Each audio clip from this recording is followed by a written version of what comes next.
Hey guys, welcome back to channel. So today we going to see what if Naruto teleport in Big Hero 6 and get Harem. Let's start.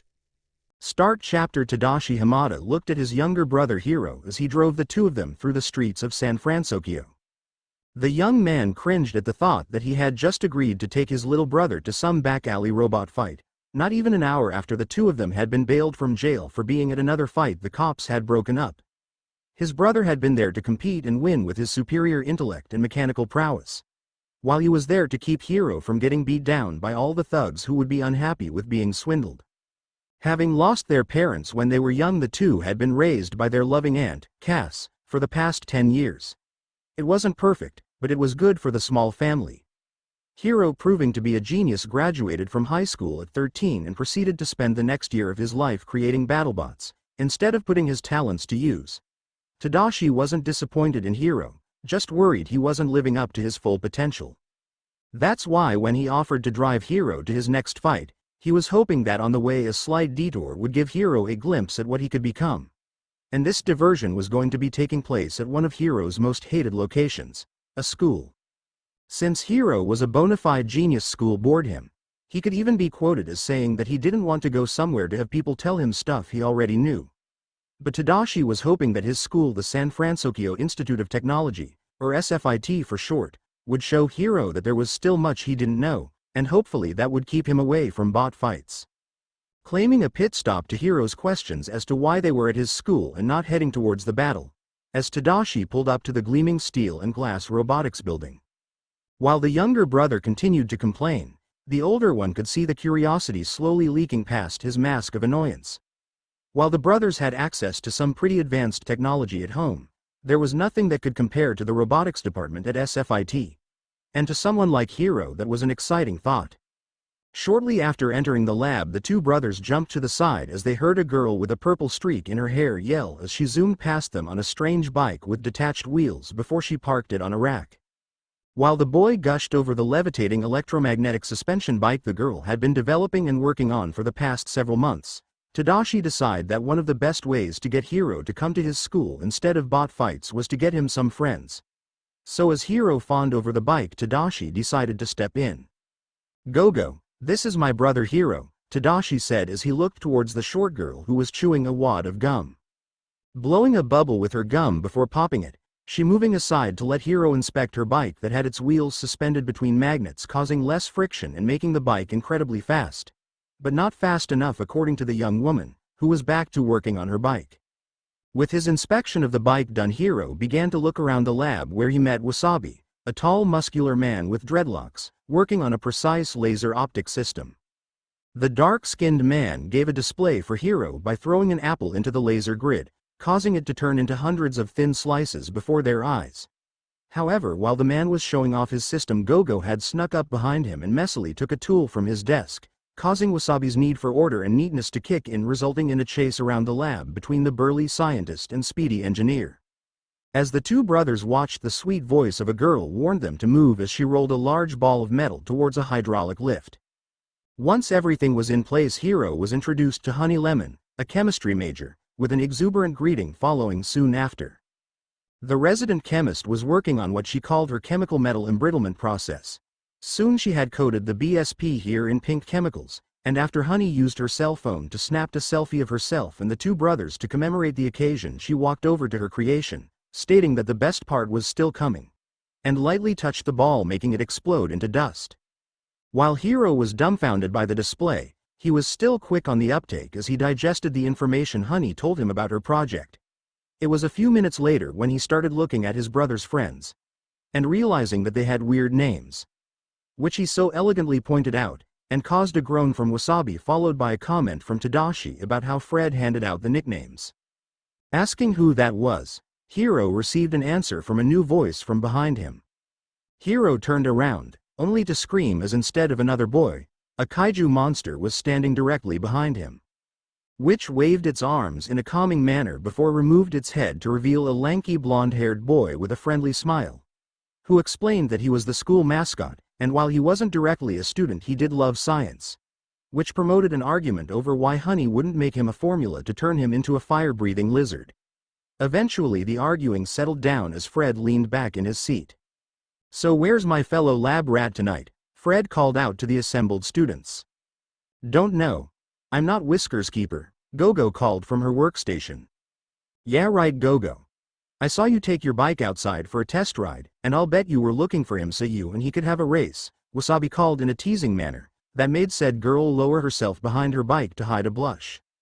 Well she didn't find me if she was, came a loud call from the front of the building as a tall boy with spiky golden hair came in carrying several bags. Ah, Naruto, if I had known you would have been back so soon I would have postponed my test, Honey called as the now named Naruto passed her a bottle of something from one of the bags. Honey, you've been running those tests every day lately. I'm sure it did just as well as always and you even got it to be a more vibrant pink with a smoother coating than usual, and I'll bet you took a picture of yourself with it, probably alongside the new kid, that I can look at. Honey had the decency to blush at her fellow blonde's words before she moved on with her work, sneaking a quick glance when Naruto wasn't looking. Hiro could only stare at the man who was now standing in front of him holding his hand out for a fist bump as he introduced himself. Name's Naruto Uzumaki. You can call me by any of the nicknames you hear though. As for you, if I had to guess I'd say that you're Tadashi's little brother, right? Pushing his own fist against the man's hand and introducing himself, Hiro received a wide smile and a good look at the man's face. He could see that beneath his bright blue eyes were several whisker-like marks on his cheeks. Explaining Gogo's strange nickname from earlier. Their introductions done, the man left to pass out different containers of varying things to the other students. Hiro let a smile form as Tadashi gave him a pat on the shoulder, before taking him to see his own project. A nurse bot named Baymax, that knew 10,000 medical procedures, and looked like a giant marshmallow. However, after Baymax's demonstration was over, the biggest surprise yet was ready for Hiro as Professor Robert Callahan, the inventor for most of the tech Hiro used in his battle bots, and head of the SFIT robotics department, came into the lab and introduced himself. As the professor looked over the bot that Hiro had brought for his fight, and was now showing off, the professor made mention that Hiro was very skilled and wondered if he had considered applying for the institute. However, Tadashi had to point out that Hiro was currently into bot fighting, and would need to give that up if he wanted to learn under a master of robotics like Callahan. Of course, once they said goodbye to everyone and left the school, Hiro just had to find out how to get back into the school. And with the bot fight forgotten, Tadashi couldn't have been happier. It was about an hour later, after the two of them had returned home, that Hiro stopped talking about the school for a while, and instead began talking about Tadashi's friends. They all seem really nice, but there's something off about Naruto? Hiro questioned about the strange blonde. Giving a soft laugh, Tadashi looked over at his little brother. You noticed that, huh? Naruto's a bit different from most people, mainly because he's got amnesia and can crush steel. Really? Hiro yelled as he turned to give his full attention to his brother. Yeah, one day a few months back, Honey came to the lab one morning, and found him laying face down in front of the door. Well, she got some guards to help him off the campus and to a hospital, but he woke up when they picked him up. So he fought back, and actually threw the two guards across the parking lot before he jumped to the top of the building and started running away. The look of shocked disbelief on Hiro's face was enough to make Tadashi laugh. He threw a couple of guards across a parking lot, and then jumped to the roof of a building, Hiro yelled in shock as he stared at his brother. He may not look like it, but Naruto is the strongest guy any of us have ever seen. I wasn't kidding about the steel thing, but he's also fast. He even outran Gogo on her prototype maglev bike. She finally caught up to him on the other side of the city an hour later while he was taking a break. Hiro's stunned silence caused another bout of laughter from Tadashi. I wouldn't have believed it myself if I hadn't seen it myself after Gogo brought him back with her so she could see how fast he really was. She apparently found him at a ramen bar, salivating, and with no money, so she paid for his lunch and he happily followed her back to the lab. After running a few tests to see how strong and fast he really was, we all swore ourselves to secrecy on the true details to protect him. Since he didn't know where he was or who he was apart from his name, due to the amnesia, we just kept him at the lab. Occasionally we use him as a lab rat for a test, have him move something as the gorilla, or like today we have him run errands as the gopher, Go4. Basically he's the lab's pet, which is funny because his other nickname besides Whiskers is Foxy. Tadashi finished as he stretched out on his bed. After a few seconds of silence, Tadashi looked over at his brother, and could only sigh at the look on his face, somewhere between saddened and confused at Naruto's situation. Don't worry about it too much, Hiro. Naruto sure doesn't, and if you're curious we can only give you information about him once you're a student. That, and if you're a student you can probably help him more at the school than moping around here. That seemed to do the trick as Hiro gained a look of pure determination. Come on Hiro, I know how you can impress Professor Callahan and get into the school. The two brothers smiled at each other while Tadashi explained about the San Francisco Institute of Technology's annual tech showcase, where the winner would get admission into the school. End chapter. Start chapter. Honey Lemon was staring through a microscope at a small sample of Naruto's blood. It had been a few days since Tadashi had brought Hiro to the school, and now she and the team were currently doing an examination of Naruto. It was customary that about once a month Honey, Tadashi, Gogo, Wasabi, and Fred would all run tests on their foxy friend to make sure he was healthy, physically fit, mentally stable, and just overall doing well. They could have sent him to a specialist, but once they had become friends with him, he just sort of refused to leave, so they decided to do it themselves. After the blonde had moved into the lab, they held a test to see how strong he was. And they were certainly surprised. Not only was Naruto able to apparently bench press Wasabi's SUV, but he could also outrun it. But the real shock came after the tests. Since Naruto had gotten roughed up throughout the day, Tadashi decided to take him back to his lab where all the medical equipment was. However, before they could make it into the building, Gogo pointed out that Naruto's scrapes were already healing, which prompted Tadashi to put Naruto through every medical scan and test he could. Him being a robotics and medical major helped. So after everyone, including Naruto, found out about how his body not only surpassed normal parameters, but could also heal from most injuries in seconds, sent Tadashi into a frenzy over the blonde. Eventually everyone decided that doing a day of bulk tests once a month was better than trying to find out everything at once. To start off the tests, Tadashi would take a sample of Naruto's blood, and give it to Honey to examine. Then it was off to the lab for a full body scan, to see if they could figure out the miracle that was Naruto's healing rate. Whatever was learned immediately got programmed into Baymax, so the huggable robot could catalog and make full use of the data. But for Honey, the only thing medically interesting about Naruto was his blood. Truthfully, she could have studied Naruto's blood for years, it was so interesting. On the microscopic level alone, his blood would change phenomenally depending on what she added to it. If she mixed a poison into his blood, it would form an antidote and become immune to the poison. The same would happen for most diseases. Being that she was a student, she couldn't get some of the more extreme diseases to test, but she held hope that his blood would prove resilient to them as well. In all honesty, what his blood alone could do for the science community, let alone humanity as a whole, was mind-boggling. With some more time, they might be able to replicate the effects Naruto's blood had and create super medicine that could do so much good for the world. But if the world found out too soon, the government would probably break down their door to steal him away. So for the time being, it was up to the 4 students, and 1 mascot, to keep the blonde safe. And speaking of her blonde friend. Pulling her eyes away from the microscope, Honey looked out the window as Gogo zoomed by, trying to stay ahead of Naruto as the two raced around the building. Unfortunately, while Gogo was in front of Naruto, he was actually 2 laps ahead of her. He just needed to pass her to make it 3.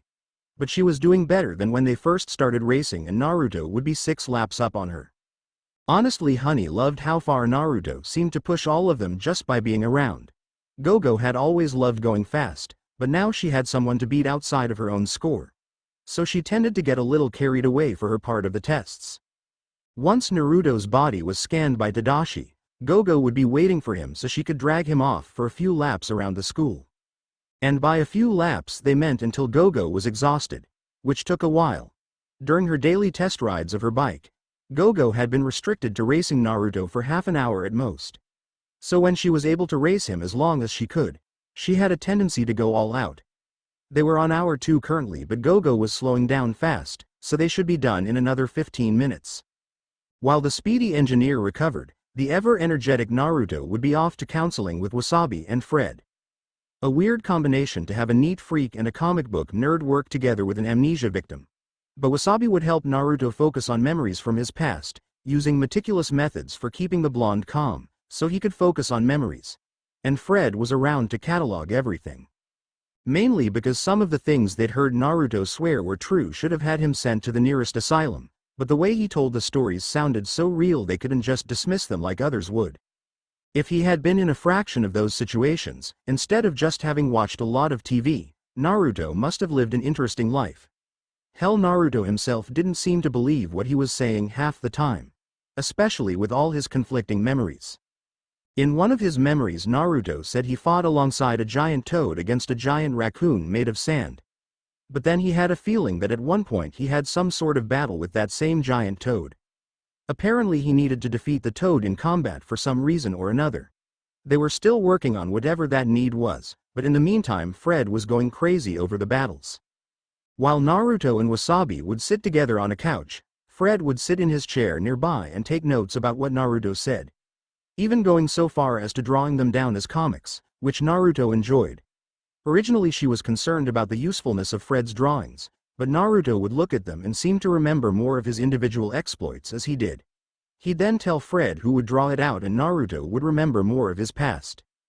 The only real problem with this is that because his memories came in random bursts, it was next to impossible to determine what order the events went in. Even though the events were disjointed, they were able to classify them between early childhood, early teens, and later teens. He seemed to remember his childhood the least, only really remembering that he was alone, along with a handful of names. His most prominent memories from this time was when he joined some academy, where he learned how to be a ninja, as he said. It was unclear if this was where he learned to make the solid clones of himself that were prominent in most of his other stories, but whether it was or not, he couldn't replicate the technique now. In truth, the most damning of evidence that all these adventures were just in his head was the fact that he couldn't do any of these strange techniques he talked about. Being that he apparently had to learn them meant that he could have just forgotten how to do them, but his amnesia didn't stop his muscle memory from letting him run like the wind and jump over buildings. His early teen years were a jumbled-up mess that seemed to revolve around a new princess every other month.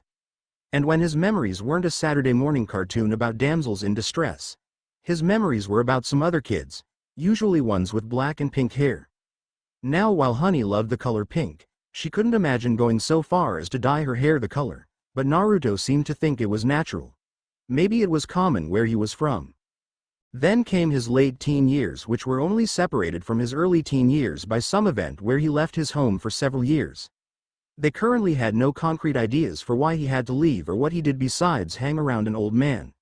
In private, away from Naruto, Fred had put forth the theory that Naruto was hiding from some evil organization, which was promptly ignored, but whatever the true answer was, they would find out eventually. Whatever the reason, Naruto's most recent memories prior to his arrival at the Institute were the hardest to believe yet. Between the fragmented thoughts on several gods, a war, and the world itself on the brink of ending, Naruto either had the most amazing life imaginable or just had the greatest imagination. Either one seemed just as likely at this point. But Honey really couldn't tell what it was, but she had to agree with all of her friends that no matter how crazy the stories sounded, there was just something about her fellow blonde that was so trustworthy and heartfelt that they couldn't help but believe him. Honey's thoughts were cut short as the man she had been contemplating walked into the nearly empty lab where Wasabi and Fred were waiting for him. Looking towards the other side of the lab revealed Gogo asleep on a couch with her maglev bike already on the suspended rack, ready to be tweaked some more when the dark-haired girl woke up. Moving her eyes away from the sleeping girl, Honey looked down at her current work on Naruto's blood to see that it had congealed from the chemicals she had added to it. Now to put all thoughts of the cute blonde out of her head as she moved on with her tests. Only to have her thoughts broken as her phone began to ring. Break Tadashi had left early from the team's monthly examination of Naruto. Not because he didn't want to help the guy, but his expertise was in robots and medicine. So all he could really do was examine the scans they made of Naruto and apply what he learned to Baymax. So once that was done, he had decided to go home and help his brother with his project for the showcase so he could get into the institute. After helping Hiro get the ideas flowing to his head by hanging him upside down, it was now time to set up the garage into a simple lab, which was going to need some work and would probably take more than just the two of them, so Tadashi called Honey, who would have her phone near her, in order to get everyone over to the cafe, which only took about an hour. Tadashi seriously wondered why they let Wasabi drive. He was a great guy and a genius at what he did, but the preparation time he needed to be comfortable doing something was insane. It was probably possible for someone to 3D print a set of armor and watch a kung fu movie in between the time you called him and when he arrived. But they were here now, and the garage was at least functioning as a lab for Hiro's project, So now it was time for them to get back in the car and go to the place where a nerd's dreams come true. The electronic and robotics junkyard, attached to the school. Seriously, whoever came up with the idea of making a place where old robots could be thrown away for free, so that other roboticists could come and scavenge free parts, was a genius. Hell, the whole robotics department at SFIT would have probably been shut down by now if it weren't for the junkyard. New robot parts were so expensive, it was easier and cheaper to make them yourself. But with the junkyard, all they had to do was spend some time fixing up a few dents and the parts were usable. Most projects at the institute weren't green-lit unless you could build a working version of it from the junkyard. Of course, since Tadashi was just building a simple robot, whose real strength was in his programming on medical procedures, Tadashi just had to get the coding right before his project was given the go-ahead. But now, after having avoided going into the scrap pile for his own project, Tadashi was ready to jump in for his little brother. Good thing they were bringing Naruto along to lift the heavy things. End chapter and done. Sorry for the wait on this chapter. I've had most of it done for a while now, but I was trying to add some more content but nothing felt right, so I'll leave it for next chapter. Thanks to Cylon1 for helping with grammar. Next up, Lamtastic asked if I could have Naruto save Tadashi from the fire at the expo, and I thought about it for a few minutes. If I were to have Tadashi saved, it would make a few points more interesting later on in the story. But in order for the main story to proceed unhindered, Tadashi would need to be put in some kind of deep coma. Like he would be on life support kind of coma. This would have the same effect of putting Hiro into a depression that would let the rest of the story move on like in the movie, but with the chance that Tadashi could come back at some point. Don't expect Big Hero 8 anytime soon though. Here's the problem: I'm not sure what to do. Both the options of letting Tadashi live or die have merit. So I'm letting all of you decide for me. I've put up a poll on my profile for if Tadashi should live or not. I've limited the answers to yes, but in a coma, and no, if I were to just have Naruto save Tadashi with nothing bad happening, then Hiro would have no reason to stay away from the school, and that would break half the plot. However, if you want to see something different than those two options, then please tell me in a review. I love it when people suggest ideas for my stories.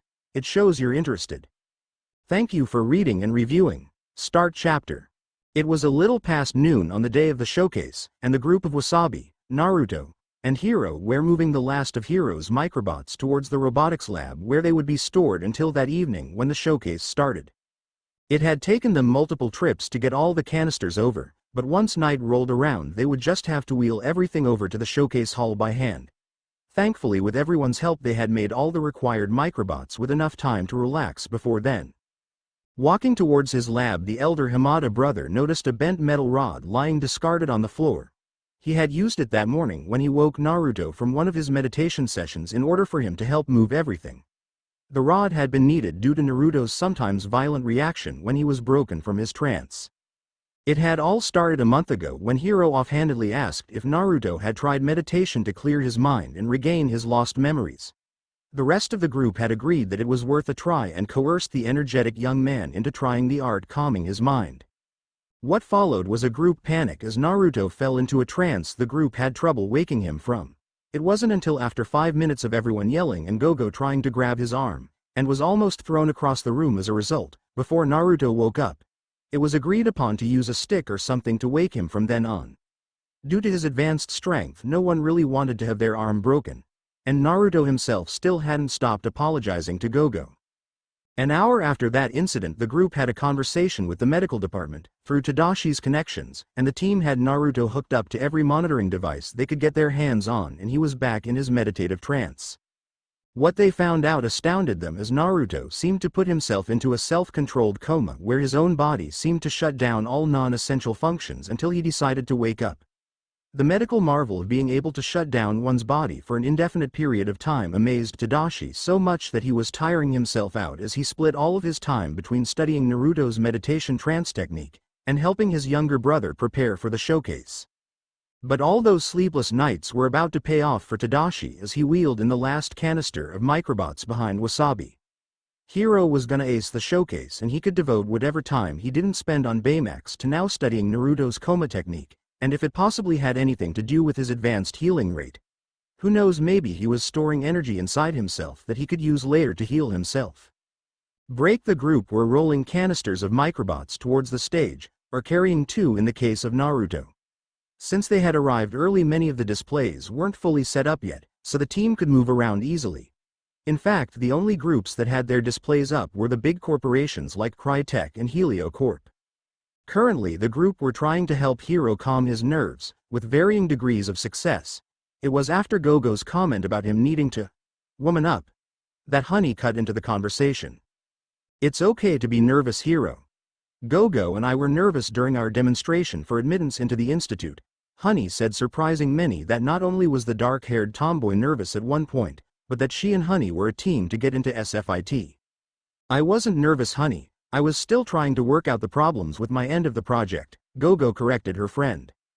I didn't know you two did your project together, Tadashi chimed in as Fred, Wasabi, and Hiro watched on with rapt attention. Naruto quirked an eyebrow in interest but otherwise didn't show any emotion, being that besides Hiro he was the newest of the group and therefore knew the least about his friends. Oh, I thought I told you. Well, I had made a working prototype for some electro-adhesion gel. Basically it was a gel that would stick to anything if you ran an electrical current through it. But I ran into a problem when I stopped running a current through it, Honey explained as her eyes drooped a little when she got to the end. What she means, Gogo cut in as Honey had gone silent, is that her gel was more like water than glue. So when she stopped running a current through it, the whole thing just splashed onto the ground and became useless. That's when she contacted me and asked if I could make something to contain it. And that was my part of the project, Gogo finished with a prideful smile on her face.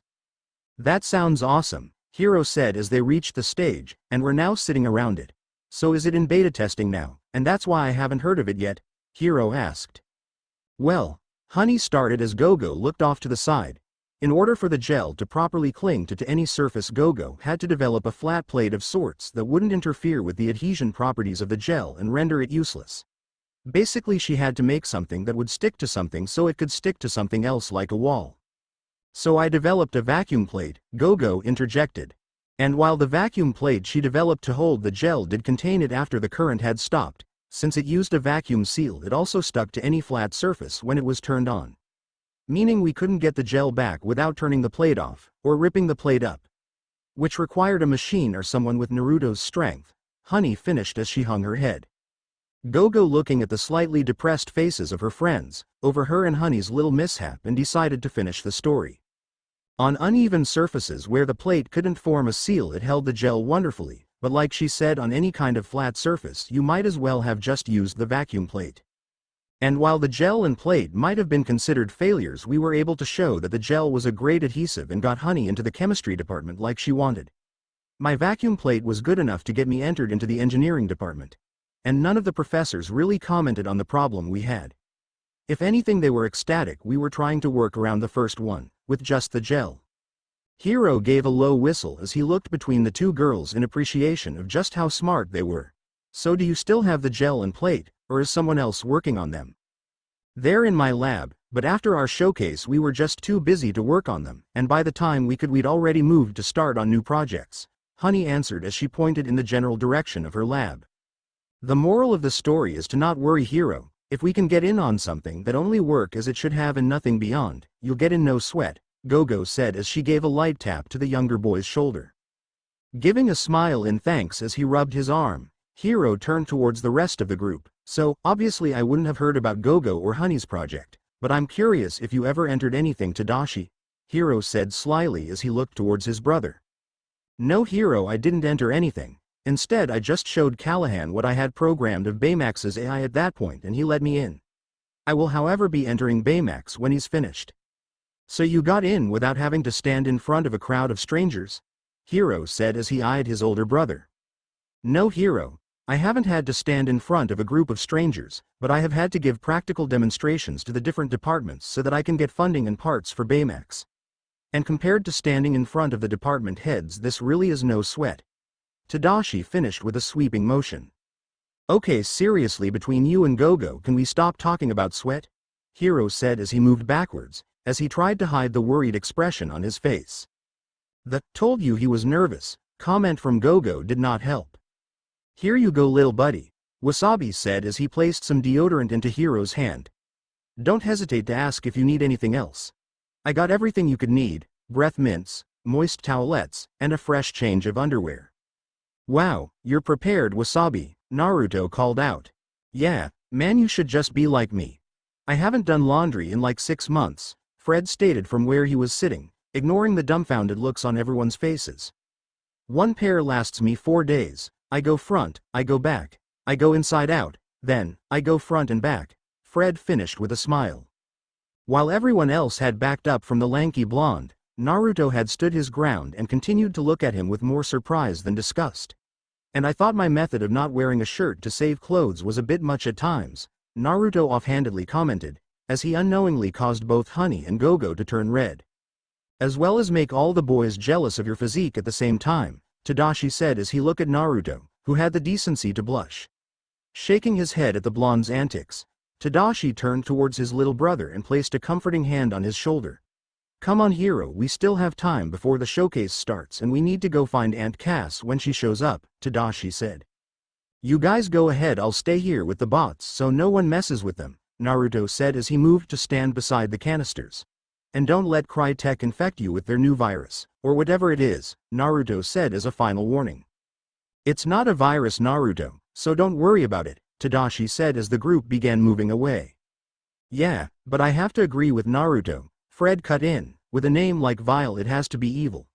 Just like how all bad guys like to taunt the hero by naming their invention something obvious, but no one notices, Fred finished as he dropped the volume of his voice to try and sound more sinister. Shaking his head at the antics of his friends, Tadashi clued in the confused-looking hero. Crytek announced that they were going to be showing off their new AI enhancement program at the showcase tonight. What Naruto and Fred are talking about is that they named it Virtual Intelligence Lifeform Enhancement, or VILE for short, and Fred think it's some ploy to make all robots subservient to them. Naruto just doesn't like Crytek for some reason, says they feel negative or something. Don't pay too much attention to it. Hiro nodded along with his brother's suggestion, but couldn't help looking back at the blonde that had stayed behind, who was now giving sideways glances towards the Crytek booth, and the man he recognized as Alistair Cry himself. Hopefully it really was nothing. It had taken them a little longer to find Cass Hamada than they expected, and by the time they got back into the building through the growing crowd they had just enough time to catch their breaths before Hiro was being called backstage for his final prep. Honey took a group photo of all of them and Hiro was off. So Naruto, Fred said during the few minutes they had before Hiro would take the stage, has Cry revealed his vile master plan to take over the world yet? Taking a breath, Naruto looked towards the others and began his telling what he saw. Well, they did a demo involving a dozen bots, and showed off that if one bot is infected with VILE it can pass it to any other close-by bots. Like a virus I might add, but they called it sharing, Naruto said as he let the last word slide out. Tadashi, while interested in the technology required to pass something between bots like that, at least looked saddened at the fact that how Naruto described it made it sound like a virus. After they showed off how compatible it was with other bots, there was a demonstration to show off that the bots had become physically stronger and more durable. The bots they used were really tiny and looked like all of them together could barely hold me up, let alone the car that 4 of them lifted by themselves.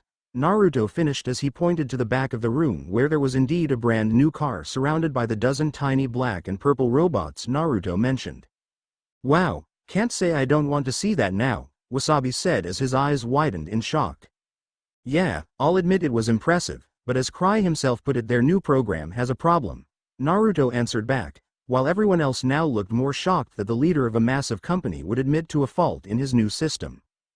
Don't look so surprised, Naruto stated calmly as he moved his eyes to the man himself. Cry was planning to admit that his virus worked like a hive mind and that if you took out the lead bot, that was originally infected, all the others would fall. As he put it, while his system is impressive it's not perfect, so he's going to need bright new inventors and engineers to work on it, and what better place to do just that than at the new building he's opening up in a few months, Naruto finished with a sneer. He's trying to personally recruit students before they graduate, Honey asked. But the school has a program to help students get a job after graduation. Yeah, apparently this new branch of his company hasn't been fully set up, so if students try to go through the usual channels at the school their application won't get sent to any of these NA jobs. So basically Cray's just bypassing the system and talking to students directly, Naruto stated, as he simplified the overly flowery words Cry had used. That sounds a little shady, Cass said from the side as she worriedly looked around at the students surrounding her.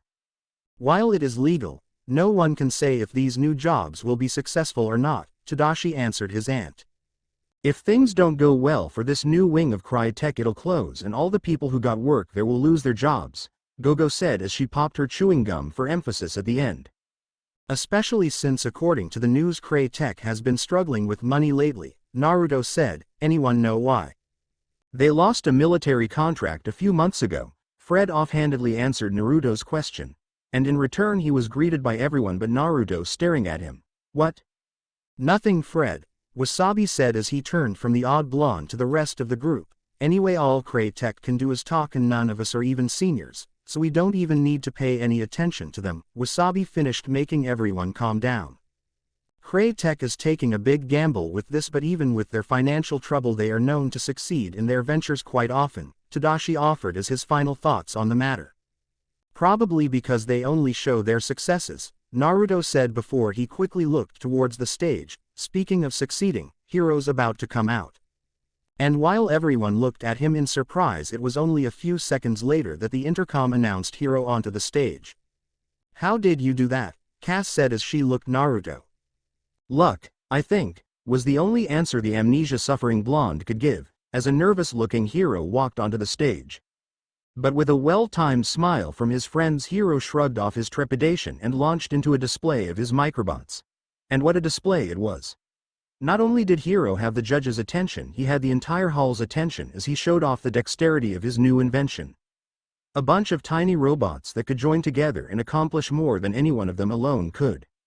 And just as soon as it started, it ended, with a loud cheer from the entire crowd that had formed around the stage.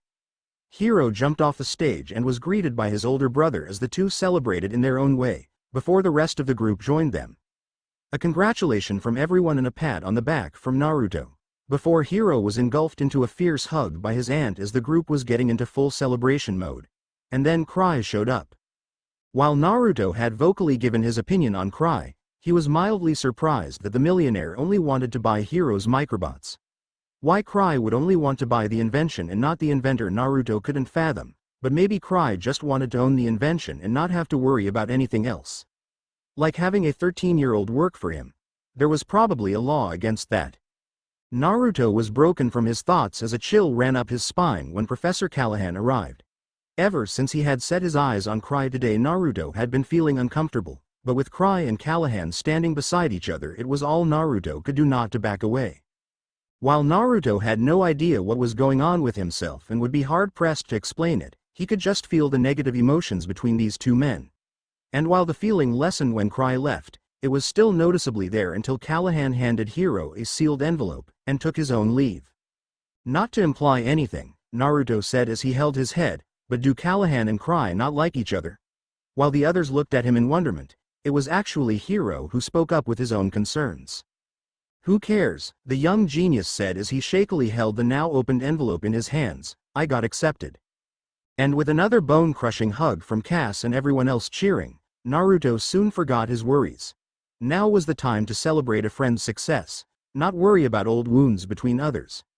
Besides, it was probably just his imagination. It's not like he could really sense the emotions and intents of others. Break, all right, it's back to the cafe where dinner is on me, Cass said, pointing at herself, while the others cheered. At least most of the others. You go on ahead, Aunt Cass, Tadashi called out. I'm going to talk with Hiro for a moment. And me being the lab's resident muscle, I need to stay and help with the cleanup and heavy lifting, Naruto added on from the side. Oh, okay, Cass said before she flung herself into her nephews, giving them a big hug, and telling them how proud she was. Off to the side, Honey Lemon and Gogo were having their own discussion with Naruto. Now Naruto, even though you're helping out other students who know you're strong, they don't know how strong. So please don't show off too much, Honey pleaded with her fellow blonde. Basically do the opposite of what you usually do, and think before you act, Gogo simplified. Right. I can do that, Gogo, Honey, Naruto proclaimed as he pumped his fists. Honey, Cass said, drawing the attention back to her. Oh, your nickname is Honey, Cass laughed as she ran a hand through her hair. I forgot for a minute and thought you two were dating." While Naruto raised an eyebrow at the statement, and Honey turned an impressive shade of red that reminded him of another girl that he just couldn't remember. The biggest reaction came from Gogo, who puffed her cheeks from behind Naruto where no one could see her. "Not that I would blame you, he is quite handsome," Cass said, waving her hand between Naruto and Honey, who had turned an even deeper red. "Oh, listen to me sound like I'm back in school myself," Cass added, trying to stifle a giggle with her hand. "Come on gang to the cafe." While Cass had moved on from the strange mood created by the conversation, the rest had a bit more trouble. Hiro and Tadashi had already moved on, so were spared from hearing their aunt call their friend handsome. Wasabi and Fred were both trying to keep from laughing. Naruto wasn't sure what to make of the situation, while Honey was still red in the face. And Gogo was annoyed at what Cass had implied, but wouldn't admit it to anyone. Shaking his head and turning back towards the showcase hall, Naruto waved to everyone as he headed back inside. When he entered, his eyes caught sight of a blue bucket that someone had been using earlier, and was reminded that he should go back and check on the microbot canisters. However, before he could reach the back of the hall, where they had left the microbot, an alarm went off as smoke and flames could be seen coming out of a room off to the side. Thinking quickly, Naruto ran towards the nearest source of water he could find, which happened to be an underwater bicycle test that was on display for the showcase. Luckily, the giant fishbowl had already been loaded onto a wheeled base so it could be moved easier, and Naruto wouldn't have to lift it himself. While he could have easily lifted it, he was at least trying to be discreet. Although with all the people panicking, he probably didn't need to. However, by the time Naruto had rolled the water tank over to the now fire-engulfed side room, the fire had spread to the main hall itself. Not bothering with details at this point, Naruto tipped the bowl and doused the flames that he could, before focusing on the ones that had spread. Pulling his shirt up to protect himself from the encroaching smoke, Naruto bent and picked up a soaked piece of cloth from the floor with intent to do what he could. Wishing he could clone himself so he could work on multiple spots at once, Naruto began trying to smother the flames he could. However, before any miracles could happen, a familiar voice called out to Naruto. Tadashi minus his ball cap was running through the flames. "Naruto," he called out, "everyone but us and Professor Callahan are out and safe." "All right, we'll find him and then get out," Naruto answered back before he was interrupted by his own instincts screaming at him. With the sight of flames fast approaching them and little thought of anything else, Naruto lunged forward and pushed Tadashi to the ground. The two were soon gone to the rest of the world as their forms were obscured by an explosion of smoke and fire. Break the fire had been put out and was now just a memory as Hiro, Cass, Fred, Wasabi, Gogo, and Honey Lemon sat quietly around a hospital bed where Naruto was laying down. While covered in bandages and burned salve, the blonde man was not just alive but also awake. Like a phoenix, Naruto had walked out of burning building just as the fire trucks arrived. But he didn't appear alone. Cradled in his arms was an unconscious and barely breathing but alive Tadashi. The paramedics were quick to rush the two of them to the nearest hospital as everyone else followed behind in Cass's truck. By the time they found Naruto, he had already been tended to and assigned a room, where the others had decided to stay until they heard about Tadashi. The uncomfortable silence was broken as one of the doctors came into the room with a forlorn look on her face. "Cass Hamada?" she asked, looking towards the woman, who gave a nod in response. "Would you prefer to have this discussion in private?" the doctor continued as she looked at the others spread around the room. Cass could only gasp as tears started welling up in her eyes. Holding onto her chair for dear life, the loving aunt could only shake her head no as she prayed for her nephew. Taking a deep breath, the doctor lifted a clipboard as she began to read. "Mr. Hamada is in a coma, and we don't know if he'll awaken. The explosion did a lot of damage to his internal organs and his brain." Taking another deep breath to prepare for the worst part, the doctor looked at the assembled group. All of them holding their breath or trying to hold back tears. "As of this moment, we have given Tadashi Hamada 3 months to live." The entire room was silent save for the sounds of crying from Cass as she fell to the ground. End chapter. Wow. Okay, sorry about the downer of an ending, but I have my reasons for it. The majority of you wanted Naruto to save Tadashi, but those of you that didn't had very good reasons, that I myself was worried about. Mainly that if Tadashi lived, it would lessen the blow on Hiro and would not cause him to go into the depression that he did. And I agree with that statement, but I also think that it's not impossible to make the two work together. So here was my attempt at saving Tadashi's life but still giving Hiro the trauma of losing his brother. And for those who are worried about Tadashi, all I can say is I have a plan. Now this was an info-heavy chapter that I hope will set the stage for future chapters. So on to the explanations. Electro-adhesion gel is not a real thing yet. From my own research I've found that it has only been theoretically proven and has not been physically made. This sounded like something Honey would enjoy making and working with. VILE comes to us from the Disney Big Hero 6 bot fight app game. VILE just makes robots stronger, and in all honesty I just put this in so Naruto would have something to fight during the climax. The game also introduces several other robotics companies including Pyroclast Industries, Deep Six Submersibles, Botanicom, and Heliocorp. I used Heliocorp in this chapter but I don't know if I'll use them in future chapters. In Neo Nazo 356's amazing review, they said they liked Fred helping Naruto, and hoped that Naruto didn't pick up on his weird habit of wearing his underwear, clothes.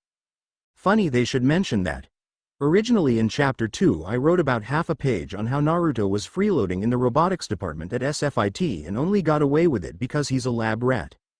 However, because of this he didn't have a lot of money or clothes of his own, so to get the most out of his clothes, instead of wearing them backwards, Naruto would walk around the lab without a shirt. Of course Naruto would be oblivious to the fact Honey and Gogo were in the same room, and hilarity ensues.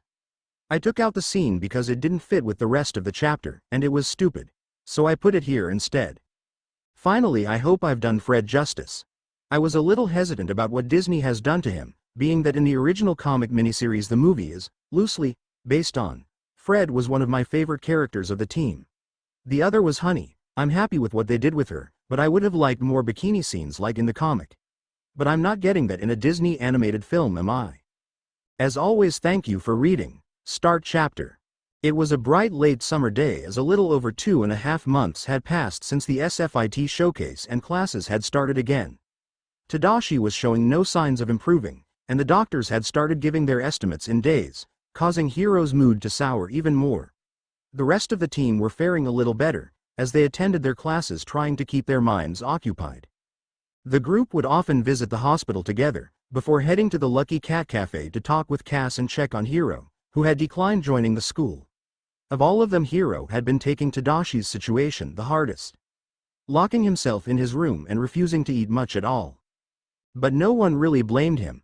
All the students at SFIT were still mourning the loss of Professor Callahan, but where he had been gone in an instant, Tadashi was still alive. It didn't help that the school had all but said that Tadashi was dead. Having his workshop emptied of all equipment, and any project he had been working on, including Baymax, moved to his house. Specifically into his and Hiro's room. Many of the students had lodged complaints over what was seen as the ransacking of their not-yet-dead friend's workspace, but all were ignored. It was only after the room had been completely emptied that someone came up with a plan, and while it was too late to stop anything, the next morning found the old couch that Naruto slept on at night, missing from its location next to Fred's recliner and now sitting in the middle of the cleared-out room. With Naruto claiming the room as his to at least save Tadashi's workspace from being turned into a storage room. If nothing else, they planned to give it to Hiro when he showed up. And it was the fact that Hiro still hadn't shown up that worried them the most. School had been going for a while now and Hiro had yet to show up to class or even the school. The group had gotten into the habit of sending a video to Hiro every few days or so, to try and cheer him up. They had tried going in person, but Hiro started locking his door, and when school started they didn't have as much time as they wanted. If there was one good thing that had happened since the fire, it was that Naruto was not only released from the hospital, but also given a clean bill of health. Although truthfully the medical staff believed that they were releasing him too early, but no one could find anything wrong with him. So here the group was gathered around the newly added couch to Tadashi's workshop. Naruto was being forced to lay down by Gogo and Honey, who were worried about him. Even if they knew he healed faster, none of them really felt relaxed, due in part to their own resident medic being gone. Sitting on the edge of the couch beside Naruto's legs was Gogo, who was doing calculations on a piece of scratch paper. Fred had propped himself in a corner while reading a comic book as Wasabi swept the floors for what must have been the 10th time. And off to the side, the quiet chime of Honey's phone told everyone the video they just recorded had been sent to Hiro. Giving a soft smile, Honey moved towards the couch and took a seat on the edge, next to Naruto's chest. Choosing to ignore the small glare from Gogo, Honey began surfing the internet on her phone, hoping to find something that would distract her. And as luck would have it, a while later an advertisement for an end-of-summer swimsuit sale did bring a few thoughts to mind. Most involving the blonde behind her, and not all of them pure. "Hey guys," she called, breaking the silence of the room, while Naruto sat up and the others turned towards her direction. "What do you think of going to the beach next weekend? Like an end-of-summer trip?" Fred asked from his corner. "Yeah, we could invite Hiro and try to cheer him up," Honey said enthusiastically.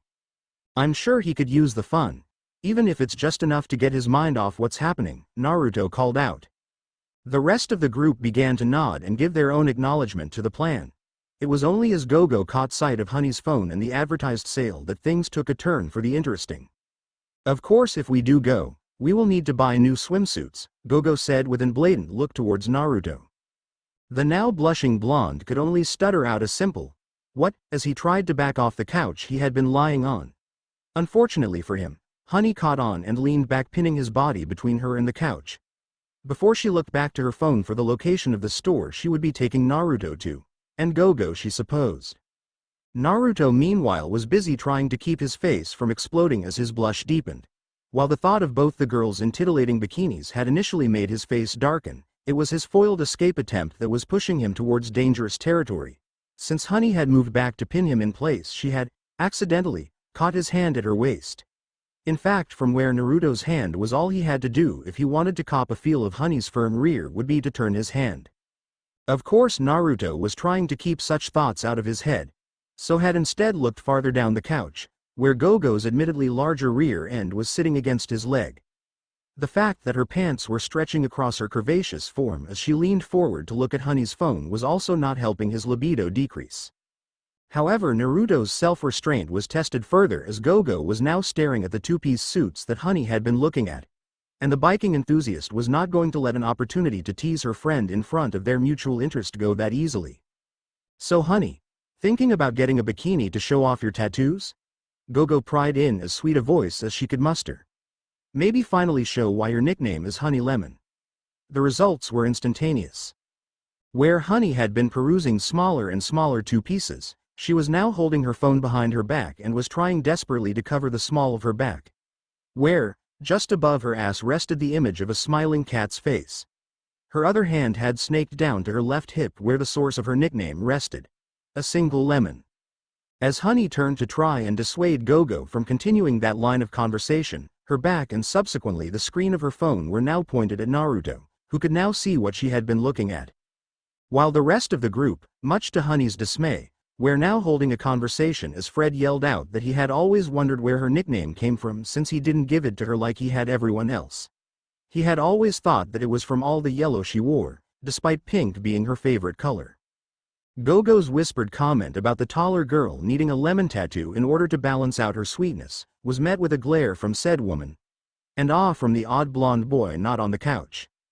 Wasabi, while showing an interest, was busy keeping Fred from doing anything weird, which Fred was in the process of, by trying to get his shirt off so Honey could point on him where her tattoo was. Thankfully Wasabi kept the beanie wearer's shirt on, as Honey tried to hide her mortified face while keeping her tattoos, already hidden by her clothes, covered with her hands. And throughout all of this Naruto had remained quiet as his eyes stayed glued to the screen of Honey's phone. The images of scantily clad women lounging on the beach were replaced by images of his own female friends.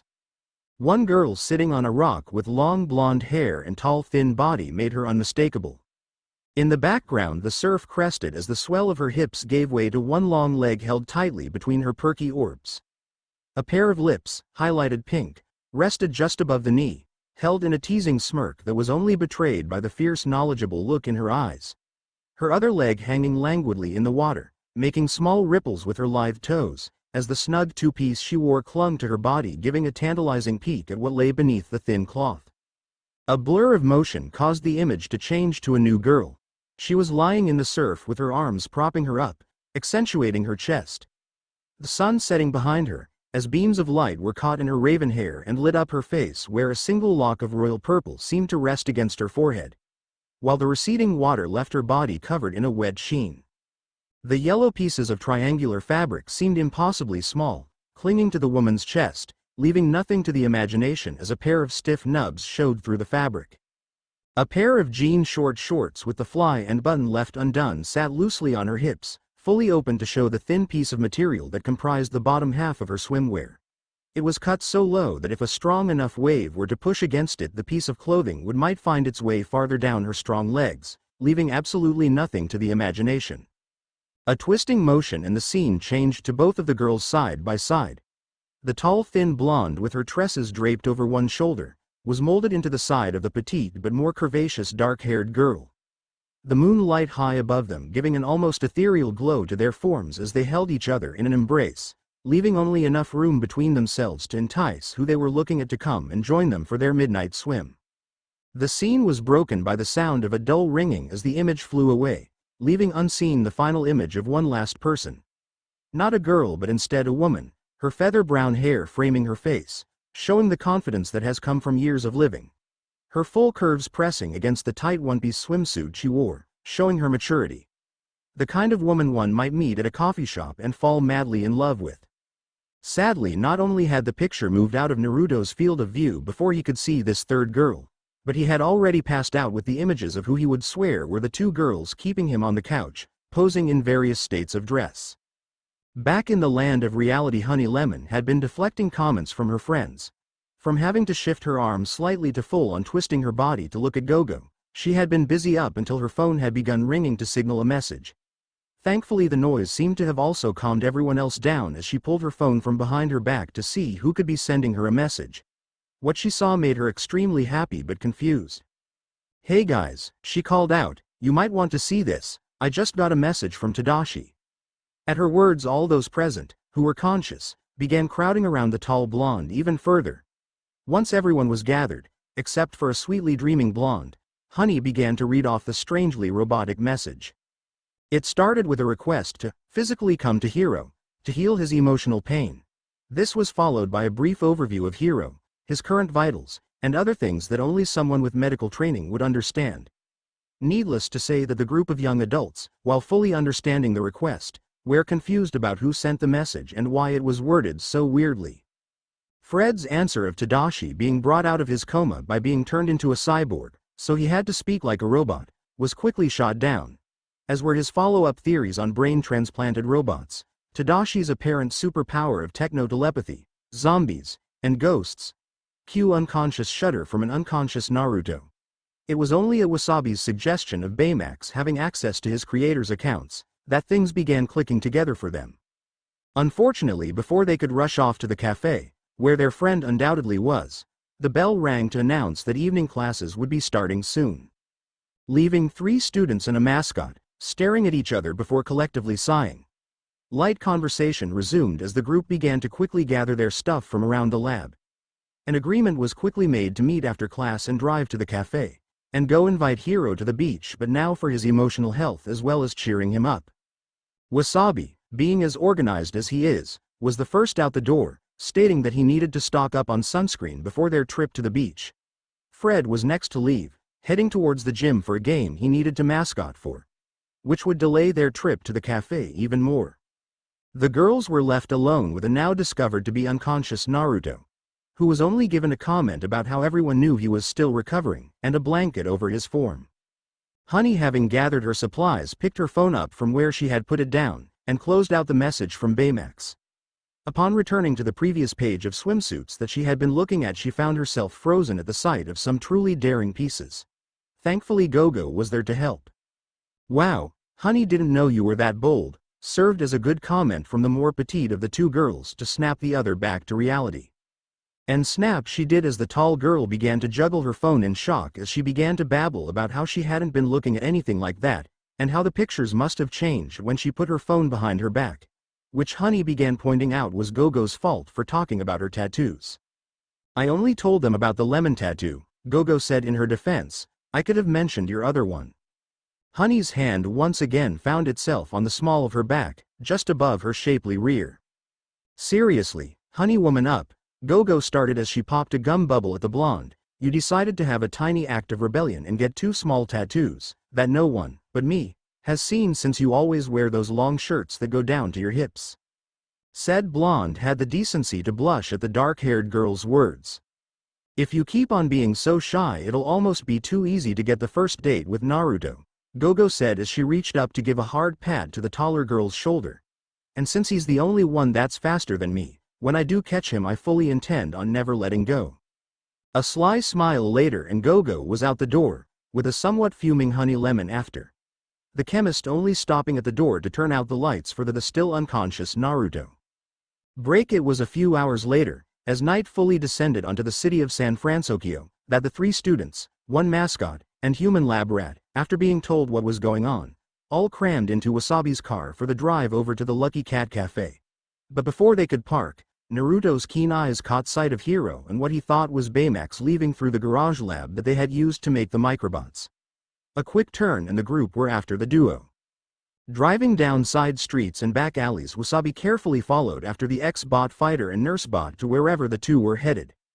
It was only as Hiro slipped down a narrow walkway towards an old warehouse that the group lost him for a few minutes. Thankfully they were able to catch up with him on the other side, just in time to watch the young genius begin to walk around erratically, as he followed something in his hands.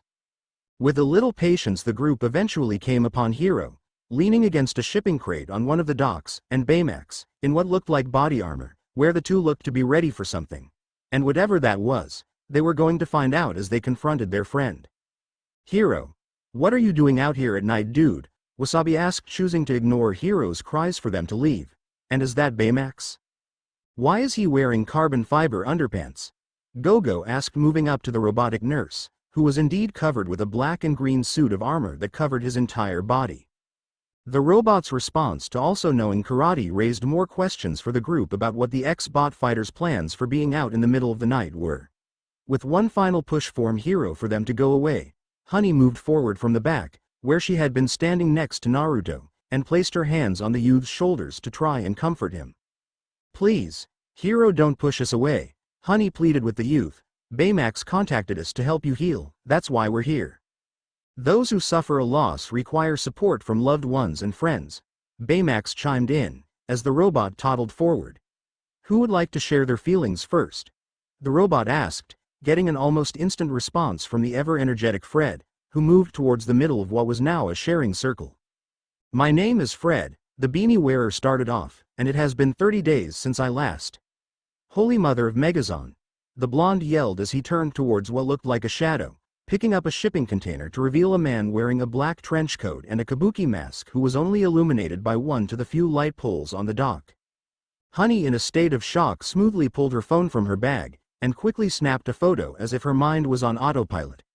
The yellow eyes of the mask seemed to glow against the flash of the camera, as the man lifted his arm while the shadows followed his movements and raised the cargo box and began to bring it down onto the group to squish them. Thankfully, not only was there a robot capable of stopping the container from squishing everyone, but there was also a super-powered blonde who was fast enough to catch the metal box.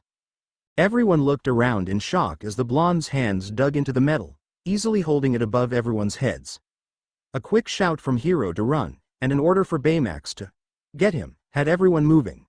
By the time Baymax began moving towards the masked man, Naruto had thrown the container, helped Gogo grab Hiro, much to the youth's protest, and got everyone but the super blonde into the relatively small car. Hiro fought against everyone's hold, trying to explain that Baymax would be fine against the masked man, but his comment fell on deaf ears as the huggable robot in body armor was falling from the sky before landing on the roof of Wasabi's car. With the robot now stuck inside the roof of the vehicle, Naruto decided that it would be best if everyone left. Get going, the blonde commanded, closing the door behind Gogo, leaving himself outside, as the car began to back up quickly.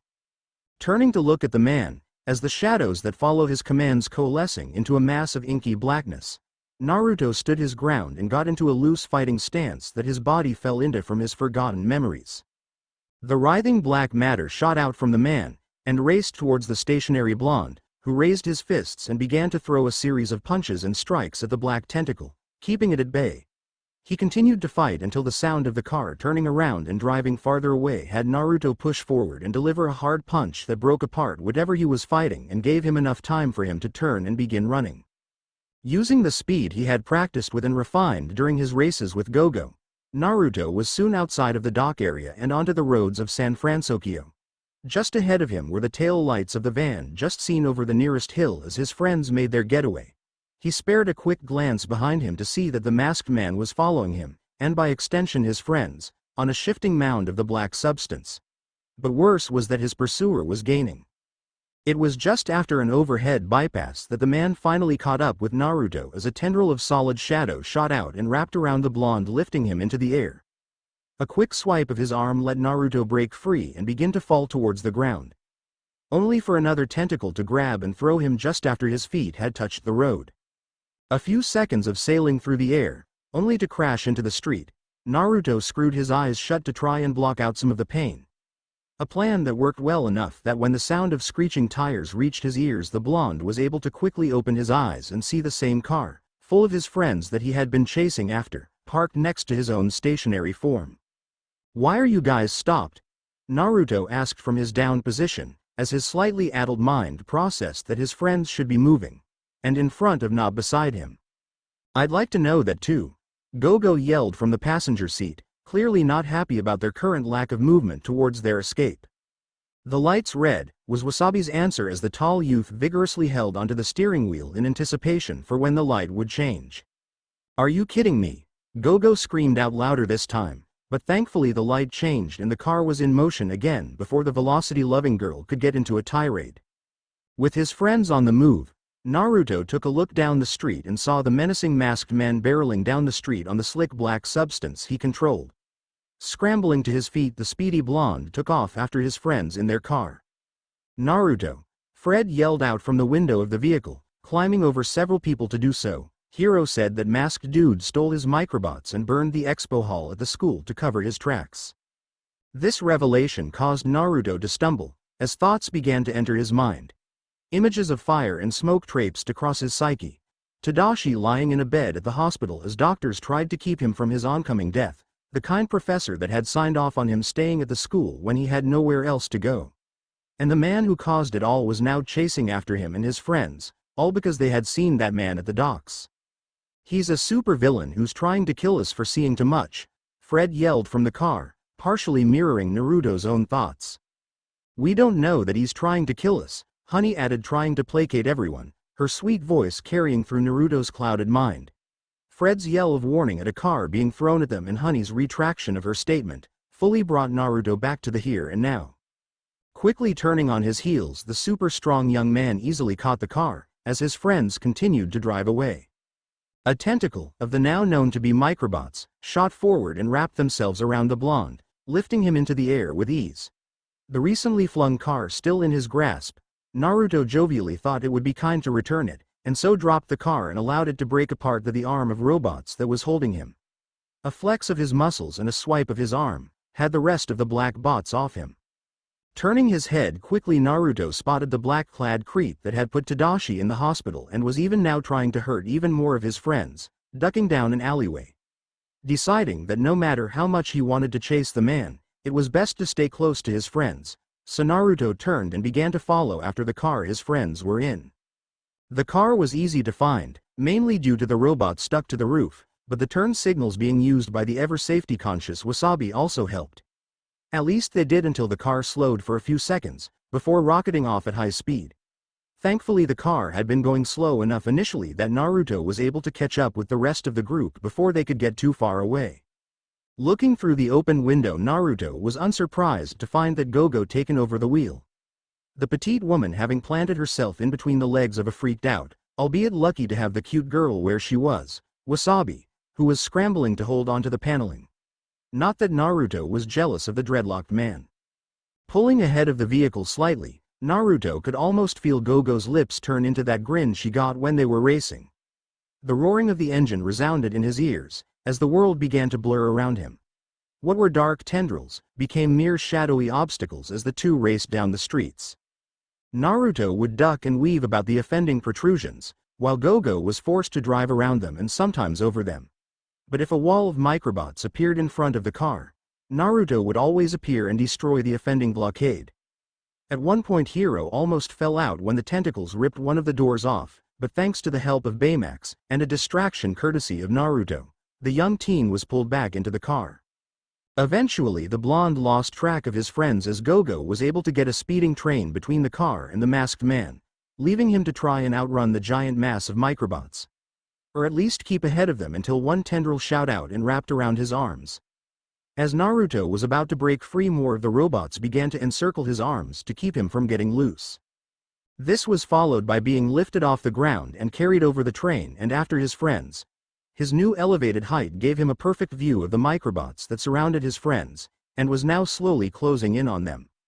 The fear that gripped his own heart seemed to coincide with the tunnel slowly squeezing down onto his friends, only abating when the car came crashing out of the tube. And the joy at the sight of his friends unhurt quickly turned to fear as they skidded over the pier that the tube had turned them towards.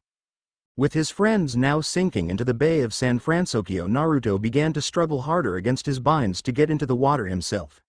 Slowly but surely he began to move inside the wraps of microbots holding him even as more coats of the machines added themselves around him.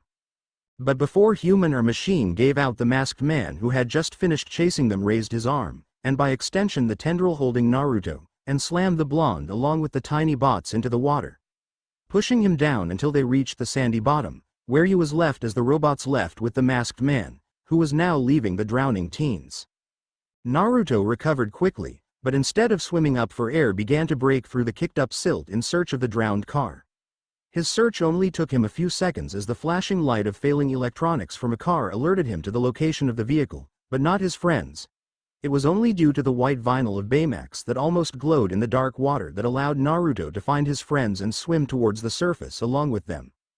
Breaching the water's surface and taking a few well-deserved gulps of air, the only member of the team who hadn't been in the car swam over to join his friends who were using the now floating medical bot as a raft. At seeing him, the rest of the group gave sighs of relief that none of them were hurt, just cold, as Baymax helpfully pointed out. This was followed by Fred's exclamation of knowing where they should head to. Naruto, having a good idea of where Fred was talking about, was about to ask his fellow blonde about what his parents would think, but came up short as his eyes traveled across the form of the final, and prettiest, of the present blondes. Honey's sweater had become soaked in the water and was now clinging to her from, giving ample view of her sleek curves. And the more curvaceous Gogo wasn't any worse for wear, or better wear from Naruto's point of view. Her white shirt had become see-through, allowing his sensitive eyes to clearly see the yellow bra she had on. Naruto slowly began to sink back into the water, hoping that the chilly bay would help the heat in his cheeks dissipate.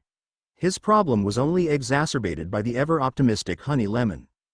"While I said I wanted to go to the beach, I wasn't think of it like this." The good-natured comment caused a much-needed chuckle to erupt amongst the group now paddling towards shore. Naruto, on the other hand, was left with images from earlier in the day now floating through his mind, and new dreams of what he might see as soon as the girls got out of the water. End Chapter 1. Officially hate this chapter. It has been 2 years since I last updated, February 25, 2015 to February 25, 2017, and most of that time I had the document open trying to figure out that damn chase scene. I'm just glad it's done. Continuing on, I don't know what Honey was looking up on her phone besides swimsuits, but I sure had fun writing those dream-esque scenes. Especially since they were written about a year and a half ago. As for Hiro's talk with Baymax, I'm just going to say that it went the same as in canon. Even if Tadashi isn't dead yet, I don't want to take any more time trying to write that in. Now for a quick question. After finishing the last chapter, so many of you requested that if I went the harem route that I add Cass, and while I wouldn't mind doing that, I don't think we've really spent enough time with her to warrant adding her as a potential girlfriend, wife for Naruto. I started writing a quick one-off to see what would happen if Naruto had been brought home by Tadashi instead of left at the school. Eventually I finished the first chapter and have been sitting on it wanting to either finish this chapter or entire FIC, trying to keep too many plates spinning in the air and all that, before I posted it. So here's the question: do you want me to upload the first chapter of this FIC featuring an older, late 20s early 30s, Naruto and Cass as the only pairing, leaving Honey and Gogo for this story? Or should I wait to finish this story first? Finally, I have heard about the cartoon show for Big Hero 6 that's coming out, but I'm just going to try and finish with the movie plot before thinking of any more. As always, thank you for reading. I apologize for the obscenely long wait, and hope to get the next chapter out sooner. Being that by my calculations there should only be 2 or 3 more chapters left, I hope to finish this before the year ends. Thank you for reading, sorry again, and good luck. Start chapter. The view didn't disappoint it. After everyone had been pulled out of the bay, the group began following Fred towards the residential district. As Naruto lagged behind the others, he desperately tried to keep his eyes above the swaying hips of his female friends, but found that to be difficult. The two being soaking wet caused their clothes to cling to their luscious curves, as well as causing said curves to be more pronounced, with both of them leaned forward in an attempt to both walk and hold themselves for warmth.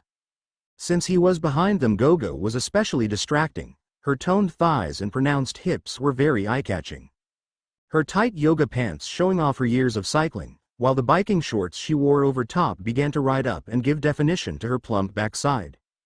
Honey's already transparent white tights became closer to clear as the light material seemed to disappear against the leggy girl's skin. The only comfort that Naruto got was the light of the large house coming into view down the street. Thankfully, he and the rest of his friends would be inside soon.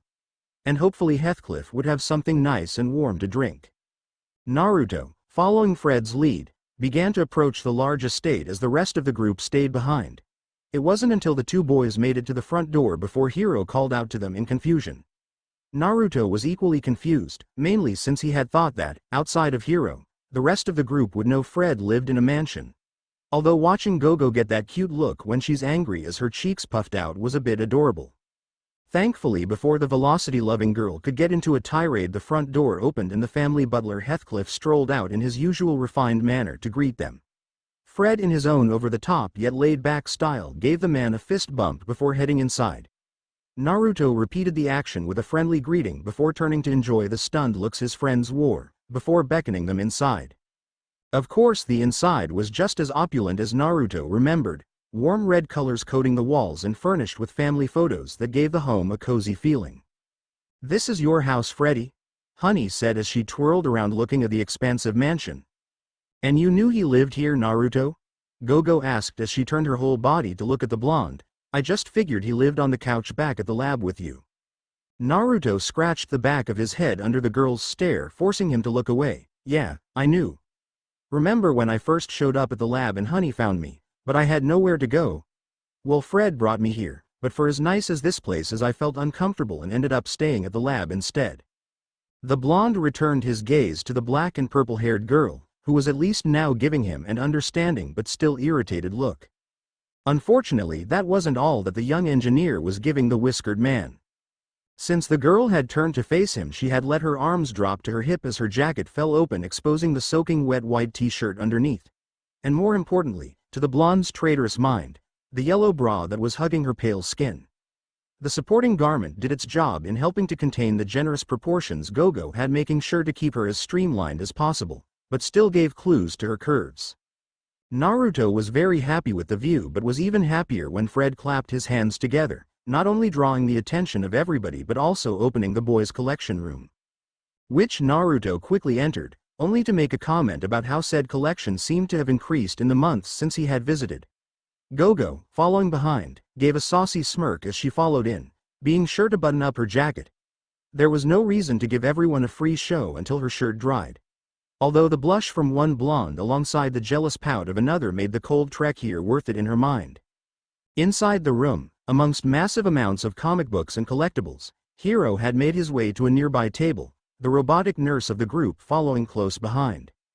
A quick diagnosis and the threat of hypothermia later, said Nurse Bot engaged its own heating coil, which led to the rest of the group quickly joining the duo at the table with the now glowing robot. All the while Hiro continued to sit at the table, with the warm bot laying on top of him, sketching out something on a piece of scrap paper. When the boy genius was done, he held up the paper for the rest of his team to see what looked like a bird mid-flight and a crescent. Asking the group of friend if they knew what it was, and after Fred's statement that it was indeed a bird, Hiro began to explain that it had been on a piece of debris that the man clad in black had brought out of the ocean before the students had arrived. This of course brought forth questions of why the youngest of the group wanted to know as much as he could about this strange man, which led to Baymax commenting that Hiro needed to apprehend the man who had stolen his microbots, in order to heal his emotional wounds. The thought of going after this guy, even after they had been chased across the city, did not sit well with the rest of the group, and leave it to their resident Spitfire to point out that it not only was a bad idea, but that they had no clue as to who he was. Fred, of course, had the answer to the masked man's identity, and for once it was actually a good guess. Millionaire Alistair Cry had not won any favors at their last meeting, when he had made a pass at acquiring Hero's microbots. Which led to Fred's actually decent theory that the man in the mask and the technology mogul were one in the same. The fact Cry would soon be opening his new headquarters that would double as a tech school, to rival SFIT, definitely meant he could use the tiny robots for cheap construction to continue developing, lending even more motive to the actions of the man in black that night. The next problem that was brought up was how to find him, and the solution for this problem didn't come from the boy genius group of students, or the wild imaginations of Fred and Naruto. Instead, the answer came from the comatose mind of Tadashi Hamada, whose desire to help everyone led him to create a program that would cause Baymax to perform a quick surface scan of all that the robot met, including masked villains intent on doing harm to everyone around themselves. With Baymax able to locate the antagonist through their biosignature, and Hero ignoring Gogo's concern that scanning everybody in the city would take forever, the ex-bot fighter instead began to make plans to upgrade the scanner used by the robot and replace it with one that could scan the whole city in one go, finding the man in one single sweep. Before the youth could go full mad genius, Naruto decided to step in and try to convince Hero that trying to attack the masked man was a stupid plan. However, when Naruto admitted under his breath that it was only stupid if he went alone, the young inventor agreed. And that was how the 7 of them in that room came together for the purpose of stopping the masked man. With the help of everyone's collective tech, this new team set out to become, in Fred's words, superheroes. Break a new day had dawned and the group met bright and early inside the makeshift lab within the Hamada family garage. The same school projects that had been consuming the lives of the students lay scattered around the place. Gogo's bike was leaning against the far wall as Wasabi's plasma setup was clamped to the nearby workbench next to all the chemicals Honey saw fit to bring. With their bodies already scanned and a set of 3D printed armor ready to be built for each of them, the team were now setting about incorporating their knowledge into weapons. Wasabi's had been easy, merely focusing his laser project into a knife. While all the different chemical combinations Honey could create had been astounding, and simple enough to incorporate into a miniature lab that was compressed into her purse, Gogo, Fred, and Naruto were a little harder to pin down. The electromagnetic suspension from Gogo's prototype bike had found itself going through several design changes near the beginning. From just lightening her bike so she could carry it with her, to creating flying saw blades, Gogo abandoned that idea under protest. The plan for her aerodynamic suit finally solidified into attaching the wheels near her feet so she could still make use of all the increased speed that she had been working on. On the other side of the lab, while Honey's plan to use her concoctions was simple in theory, they quickly ran into the problem of how to deliver said chemicals, leading to everyone finding out that Honey had developed a bit of a mischievous side. Probably from hanging around Naruto and Fred, although which one of the two was responsible was up to anyone's guess. The bubbly pink loving girl having drawn up a quick diagram that would turn her purse into a rocket launcher that would send her concoctions right at anyone who got caught in her crosshairs. Hero calmed her down and argued that being able to throw the capsules instead would offer greater control. Naruto, while thankful that he didn't have to worry about Honey with firepower, was kinda loving her fiery spirit towards this new project. With half the team already working on their suits that just left armor needed for Fred, Naruto, and Hero, the latter saying that he already had a plan for his to coincide with Baymax's. So focusing on Fred first, the lanky teen finally got to become the kaiju that he always wanted. Fire breathing was a given, but Hero's inclusion of clawed boots that allowed for super jumps gave the team a much-needed vertical edge they had been missing. This just left Naruto without any tech in his costume, mainly since he was already super strong and was probably just as fast as Gogo would be. Giving Naruto anything more than a set of durable clothing seemed unnecessary, but the foxy blonde did need something. During the initial fight with Red as retreat from the masked man, Naruto had been able to stand his ground pretty well against the microbots, but was soon overpowered, with no one able to think of a countermeasure. Yet this led to the blonde sitting in an armchair next to the 3D printer, keeping an eye out for jams, while trying to distract himself from what was currently on top of him, by watching TV. Sitting with him were Naruto's closets, figuratively and literally, friends. Resting partially on the armrests but mostly upon his shared lap was the beautiful brain Honey Lemon and the brilliant tomboy Gogo Tamago. both choosing to wear lighter clothes this day while they were working in the makeshift lab. With the two girls wearing thin fabric clothes in their close proximity, Naruto found it very easy to see quite a lot, as the girls' tight sleeveless shirts gave very provocative hints of what lay underneath, making his memories from last night of Gogo's wet shirt come roaring back to the forefront of his mind. And despite her sporting a soft cream top, Naruto was able to confirm that Honey Lemon did indeed love the color pink enough to wear it even if no one else but the two of them knew. And in the precarious situation, Naruto could only try and focus on the television set next to the printer in the hope that it would distract him enough that his body wouldn't give away just what the two girls were causing him to think of.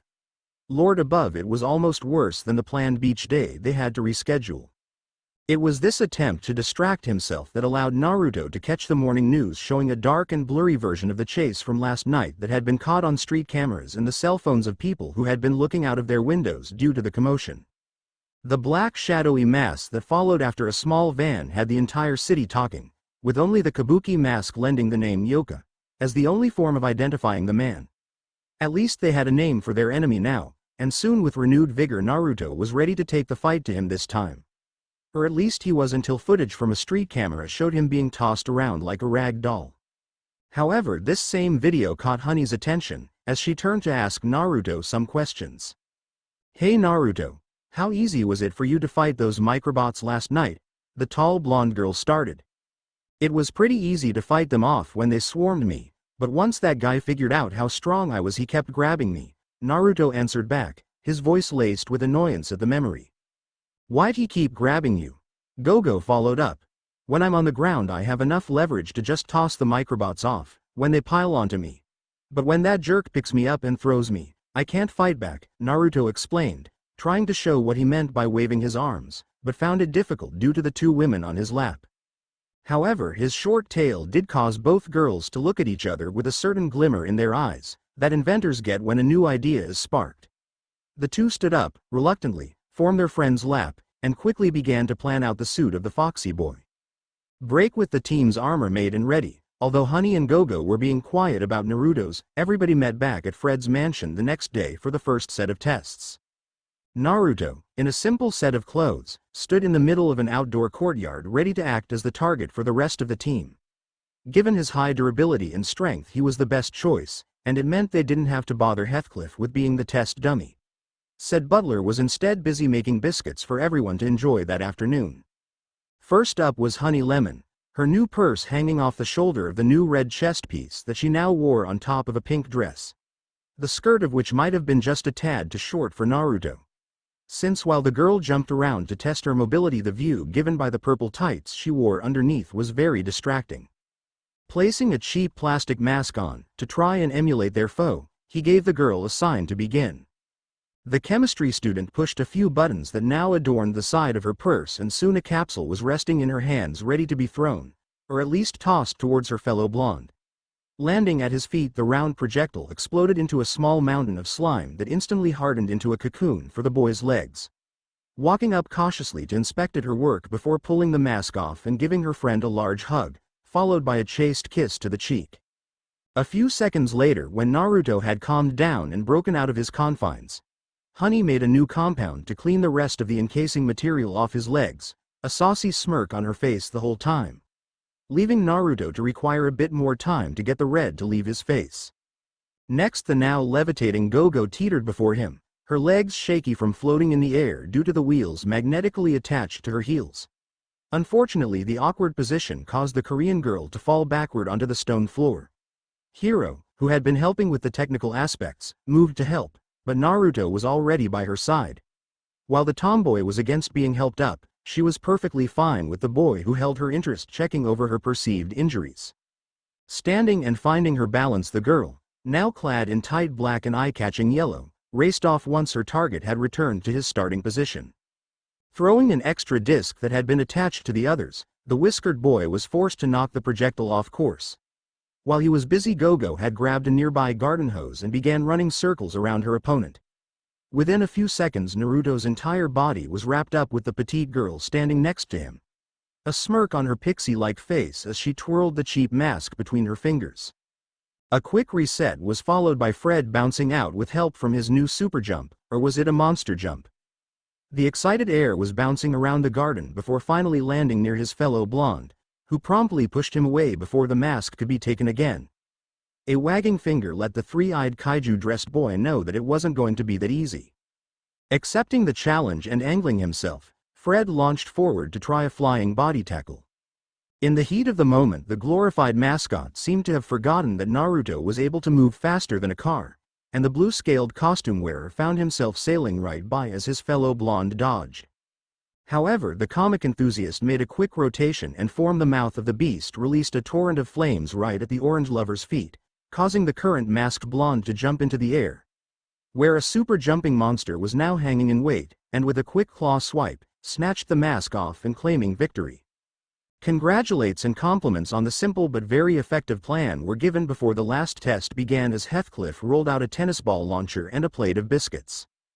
Wasabi, clad in vibrant green, had opted to confine his plasma into the shape of blades that extended from his wrists. While amazing to look at, they were searing hot blades that would cut anything they touched in half. This meant that Naruto was banned from helping with this exercise, so Heathcliff had offered the solution of lobbing balls at the dreadlocked boy to test his ability to wield his new weapons. And after the first couple of shots, the dark-skinned man found his groove, letting him move toward the practice machine, slicing balls out of the air as he went. Upon reaching the machine and bringing his hand down to slice the thing in half, Wasabi was jumping for joy as the normally reserved neat freak gave into the rush of joy he was feeling. Naruto stood to one side with a wide grin on his face at his friend letting go for once. The fact that the biscuit Heathcliff had just given him was really good didn't hurt either. Calmed down in the plate of snacks between them, the college attendees and one mascot were gathered around a patio as they waited for the last three members of their team to arrive. Gogo and Honey had given Naruto a case that housed his suit, and told him to go put it on so they could see if the gadgets they put in it would work.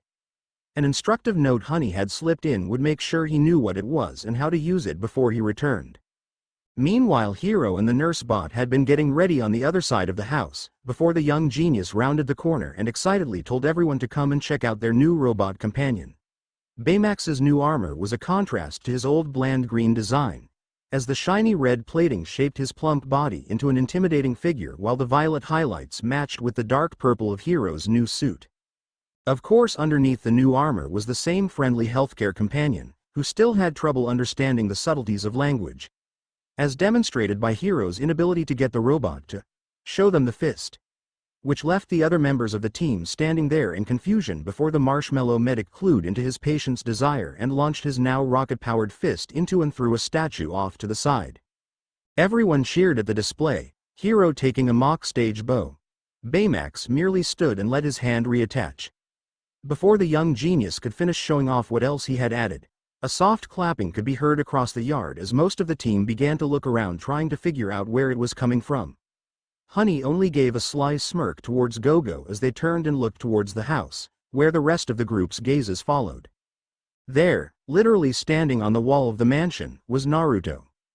His feet firmly planted against the stone exterior as the boots he wore held fast to the vertical surface, while the black undersuit he wore gave definition to his muscled physique. The rest of the armor was most similar to Gogo, with his chest and forearms covered in orange protective wear that matched his feet. Upon his head in the same color was a vulpine-shaped helmet with a red visor, and a mouthguard to cover up his easily identifiable whisker marks. Gogo and Honey were both impressed with the image that Naruto gave off, although both were sad they had to cover his whiskers with the helmet, but when dealing with secret identities it's always best to cover your most defining feature. The rest of the team were equally impressed when the blonde, with seemingly only a thought, leapt off the wall and landed quietly on the ground in front of the group, leaving no trace or damage to either surface. After many more shouts and cheers, the rest of the team began to encircle the newly minted wall climber to observe his armor and find what tech allowed him to stick to any surface. Being as humble as he was, the orange hero redirected everyone towards the dynamic feminine duo for their brilliant electro-adhesion gel and vacuum plate combo that was now placed inside the soles of his shoes. The taller of the two women blushed under the praise, while the more petite one bathed in the attention. Although when the blonde began to thank them as well, Gogo's cheeks darkened considerably, but she did send Honey a light glare when Naruto moved on to specifically thank her for the manual she had slipped inside the package. Once everyone finished hounding the girls, Hiro, in his young teenage mind, felt the spark of competition ignite. Climbing onto Baymax's back and securing himself with magnets, the teenager prepared to show off the rest of the upgrades he had put onto the pacifistic robot. Unfortunately, the genius didn't get to see everyone's surprised faces as he and the robot took to the skies with help from the medic bot's new wings and thrusters on the bottom of his feet. The unexpected departure did leave the rest of the team standing around as the two went zooming off. While impressive to watch the two soar through the air, it was more fun to watch Hero and Baymax struggle to grasp the art of flying. At least until they were out of sight, then the team was left standing there by themselves. "That was so cool," Fred yelled, super jumping into the air in excitement. "And this is so cool too," the comic nerd continued as he returned to Earth. "We're superheroes."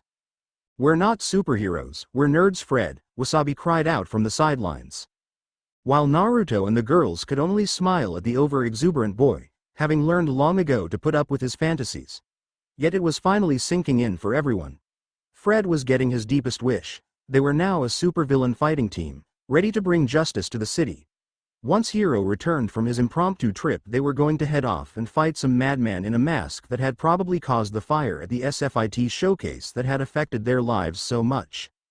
Naruto summed it up best: "Once we stop this guy, cry or not, then we'll be superheroes." You could practically see the matching grins the two blondes sported, despite one being in a monster suit and the other wearing a helmet. "Our squad needs a name," Fred yelled, ready to solidify his comic book fantasy. "It has to be fierce so that it will strike fear into our enemies. Something big and heroic, that represents all 7 of us. Big, heroic, 7. The comic enthusiast began to pace around. "Wait. I've got it. Fred's Angels. You're the Angels and I'm Fred." Deadpan expressions were the only response that greeted the "not an Angels" idea. Fred," Naruto called out to the boy that had started dancing in place, "while Gogo and Honey are, I don't think the rest of the team exactly qualify as angels." Of course, in trying to politely say that it was a terrible and stupid name, the foxy member of the team completely missed the dark red blushes that now adorned the cheeks of the female members. Both of whom were acutely aware that their mutual interest had said that without thinking. Leave it to the lovable blonde to just speak what he felt was true and not just because people would like what he said. It was admirable, really, watching someone who lived and led by example like that. Naruto really was a natural-born leader. Maybe they should name this big heroic team of 7 Naruto's Angels, since they would all probably follow his lead at some point. Although one tall pink-loving blonde gave a little more thought to the idea of Naruto's Angels than she intended to. Specifically that if the 2 of them were his angels, did that mean that they had to share him? Not that the bubbly girl was wholly opposed to it as she looked towards her petite best friend. The 2 of them had been working together for years, such as Gogo helping on the electro-adhesion gel when she couldn't puzzle it out herself. And what bigger puzzle was there than the amnesiac young man that she found on the school campus one morning? A little help couldn't hurt, right? Catching herself before she could go any farther down that line of thought, Honey quickly started up a conversation in an attempt to distract herself and Fred from his naming quest. "I hope Hero and Baymax have learned how to control their flight by now," a round of agreements following her statement. "The armor should protect them and Baymax will be able to patch them up if need be," Gogo mentioned, finishing off by popping her gum. "I wouldn't worry too much, Honey," Naruto called out, bringing everyone's attention to him as he watched the sky. "Hero and Baymax are coming back here right now." Looking upwards as well, everyone could only see a small thin trail of vapor that was vaguely headed in their direction, but they knew to trust their friend and got ready for the return of the duo. "Knowing Hero, he's already scanned the city and will want to head out as soon as he lands," Naruto said as he stood in the open backyard. "And then we'll take the fight to that masked villain," Fred called out as he hopped on his new feet. "I just hope this doesn't take too long, so we can all get a good night's rest," the dreadlocked man said in complete seriousness. The rest of the group weren't quite sure who was supposed to be watching after the team's health, Baymax or Wasabi. No one really thought about it too much longer, as Hero had indeed scanned for their target and now had the team flying over the frigid waters of the Pacific Ocean as they headed towards Akuma Island. The young genius rode on the now flying medic robot's back while Honey and Gogo sat either side on the shoulders. Fred and Wasabi found themselves being held in the bot's hands, Wasabi sadly finding the height to be uncomfortable, while in the back Naruto was holding onto the legs and trying to avoid the thrusters as much as he could. "Not that I'm complaining back here," The orange hero called out, "But if we have to travel like this more often, can we see about either better transportation or maybe upgrading my suit to walk on water or something?" A soft chuckle passed through the group, save for Wasabi, until one of the occupants had an idea. "So honey, what do you think the answer to walking on water is, with chemicals or through engineering?" Gogo asked. Honey smirked. "I think if they worked together they could do so much more than just walk on water." The Korean woman could only look at her friend in confusion, wondering what she might be implying. End Chapter 1. Was hoping to have this out sooner so I could work on the next chapters and finish this story up before the new Big Hero 6 series begins airing, but things happen and I'm just glad I got this chapter out now. Added the last little bit to get in that joke about Naruto water walking, and it helps that now at least one of the two girls is thinking along stranger lines. A quick thing that I wanted to put in but felt that it would break the flow of the story. When Baymax destroys the statue with his rocket fist, I was going to have Fred mention that it was a gag gift of a disgraced ancestor. Since the statue is of Hans from Frozen, I thought it would be fun, but couldn't find a place to put it in the chapter. As always, thanks for reading and sticking with me. Hope to have the next chapter out soon. Start chapter. The team's feet touched the ground of the island that Baymax had sensed the masked man at. Their landing spot was a concrete slab that sat in between a set of docks and a chain-link fence that was partially knocked down, while farther inland was a cement building with a large rolling door that was built into a small mountain. Once everyone had disembarked from their red armored transport, they gathered around for one final pep talk and to make sure that everyone knew what the plan going forward was. Most importantly, that everyone should try and get Yokai's mask, where Hiro was sure the neural transmitter that controlled the microbots was located. Unfortunately, that was all their plan consisted of, leaving the individual members of the impromptu team to fight how they each saw fit. Something in the back of Naruto's amnesia-addled mind told him this was a disaster just waiting to happen. Almost like a past experience was trying to remind him of something. Moving toward the abandoned structure, the team shuddered as the unkempt look of the place made the feeling of danger that reeked from the island all the more real, and the quarantine sign hanging on the half-broken fence had the green hero in a panic. Eventually they had found a door, in the side of the cement building, that was just too small for Baymax to squeeze through. Thankfully, Wasabi was able to work out some of his agitation by enlarging the entryway, thanks to his new plasma swords. As everyone climbed through the new hole and began walking through the dark hallways, most of the team became quiet as they moved deeper into the building. Fred being the obvious exception as he bobbed around and tried to compose a theme song for when the rest of the group accepted his Fred's Angels idea. An attempt that quickly grew on the nerves of their already stressed-out neat freak. Thankfully, Honey distracted the group when she called for them to look between the doors of a partially blocked entryway. Naruto's strength made quick work of the obstruction and allowed everyone to pass into a large room filled with overturned equipment and broken walkways floating above a lower floor. Light from a hole in the ceiling illuminated thick cables and metal beams that had been twisted into grasping spirals on the level below, making the already oppressive atmosphere even heavier. However, dread took over as Hiro pointed out the image painted onto one of the bent pieces of metal. A bird in mid-flight and a crescent. While Honey noticed and directed the rest of the team to a control center on the far side of the room, Naruto stood still looking towards the mounds of curved metal. Near the back was a larger structure that looked to have been intentionally built into a hoop. Covered in dirt and soot while whining emanate from the monolith in a desire to fall apart at any moment. With every other piece of metal and wire in the room twisting towards the strange ring. As if they had been trying to claw their way towards the circle, or more likely were pulled towards it. The only outlier, and what had caught his attention, was the hole in the metal and concrete roof that was blown outward towards the sky and away from the metal contraption. Almost like something had come through it.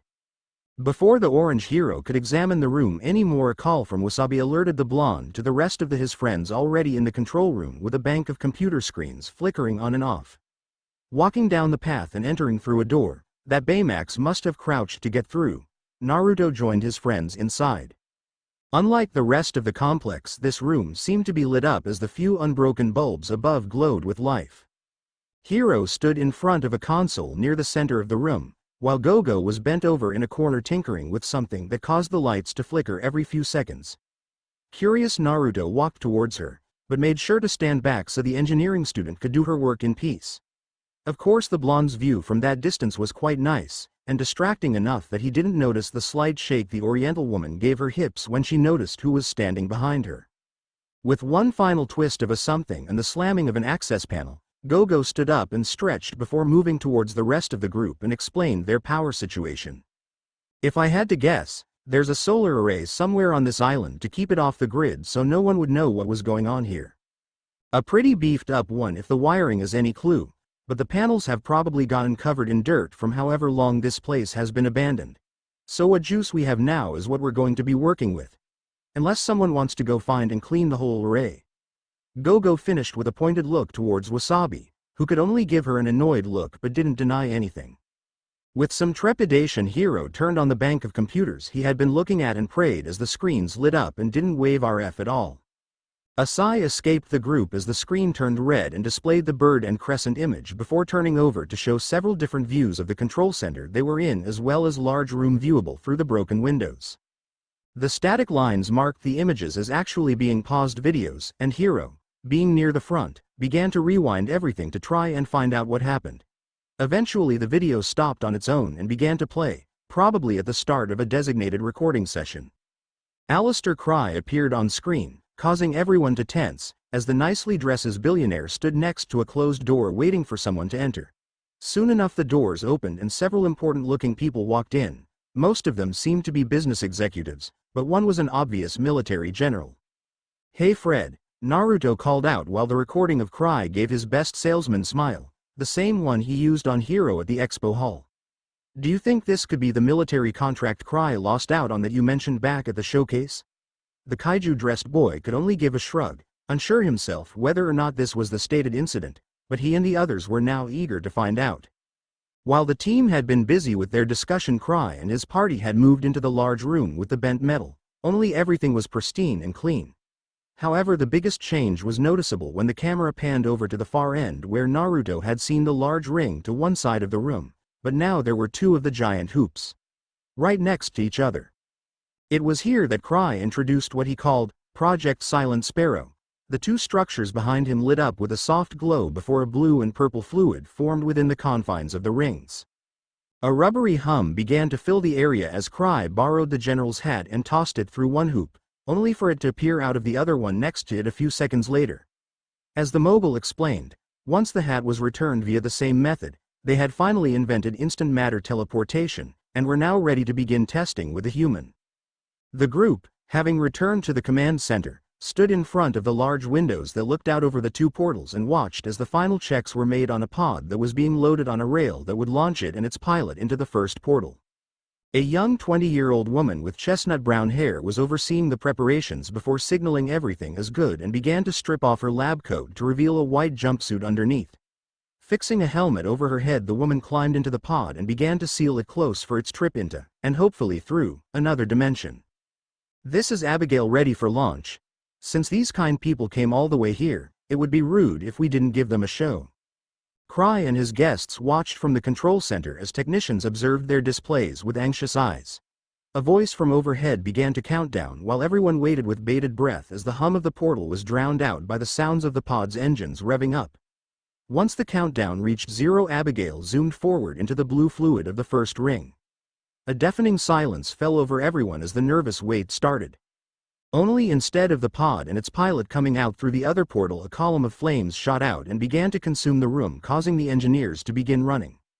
The first portal began to suck in anything that wasn't tied down, including the wire and cabling from under the floor, causing curved masses of steel to appear under a tech's feet. Sirens blared as panic ensued when contact with Abigail was lost and the right ring became consumed by the fire bellowing forth from it. Orders were shouted as the military general demanded for the rings to be shut down, never minding that Abigail had yet to come out. With a reluctance yet determined look on his face, Cry slammed his hand onto a button and the fire receded into the second portal, while the blue fluid-like field of the first ring slowly faded. With their held breaths released, all present were in for a major shock as the remnants of fading energy inside the portal shot out and crashed into and then through the roof of the compound, raining rubble onto the workers below as the light of the moon filled the room. The scene came to a close as the general began yelling at Cry, canceling any further investigation into this matter and demanding the whole facility be shut down in its entirety. A heavy-hearted Hiro stopped the video and began to think out loud, If this was the project that the military shut down on Cry, he would obviously want to steal his own work back. It would explain why there's only the destroyed portal in that hangar, Honey said as she turned to confirm that indeed only the destroyed right portal was left inside the large room. All that remained of the first ring were a few of the supports that had held it upright. It would have been impossible to tell there had been two portals if the video hadn't shown both side by side. What do you think, Naruto? As Honey turned away from the window to look at her friend, she let out a loud shriek as her fellow blonde was on the floor grasping his head and staring at the screens with unblinking eyes. The rest of the team, drawn by the yell, all turned and began to gather around the orange-clad hero. A tense silence followed as no one knew quite what to do. Gogo and Honey had fallen to their knees with hands outstretched, trying to calm the in-pained man, but keeping in mind his massive strength from the periodic meditation sessions. The rest of the team already around Naruto were unable to find anything wrong with him. The armor-clad medic bot was the only one of the group to notice that it wasn't only the team whose attention was drawn in by the pink hero's shriek. A dark shadow covered the light coming through the window, causing the robot to utter a soft grievance as black tendrils of microbots heaved a large chunk of concrete into the control center. Dust and debris filled the air as Baymax held the large rock against his back while the functioning human members of the team got their bearings back. A quick check on Naruto to make sure he was fine, although still clutching his head and unmoving, before Hiro ran out from behind the chunk of rock to see Yokai moving away from them. A quick yell and Baymax had thrown his heavy load to one side before he rocketed through the smashed window, only to be quickly knocked back by a ready tentacle, flinging the robot into a pile of rubble with Hiro clambering afterwards. With Naruto still on the ground, but no longer grasping at his own helmet, and Baymax currently being unburied, this left the rest of the team without their heavy hitters. And with Fred leading the charge to try and take on the masked man by himself, the team was immediately shown to be in trouble. Fred was dispatched quickly by a single strand of microbots, slamming him into metal floor of the hangar.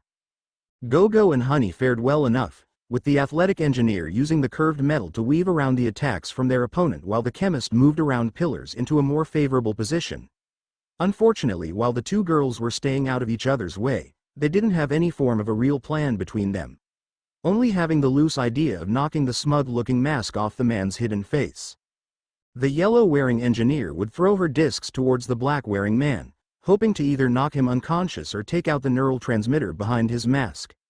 The less confrontational Honey Lemon had readied a capsule full of a concoction that, once exposed to air, would create a coating of ice over whatever it touched. These proved to be useful once Honey got behind their opponent and froze several of the microbots he was using to move about.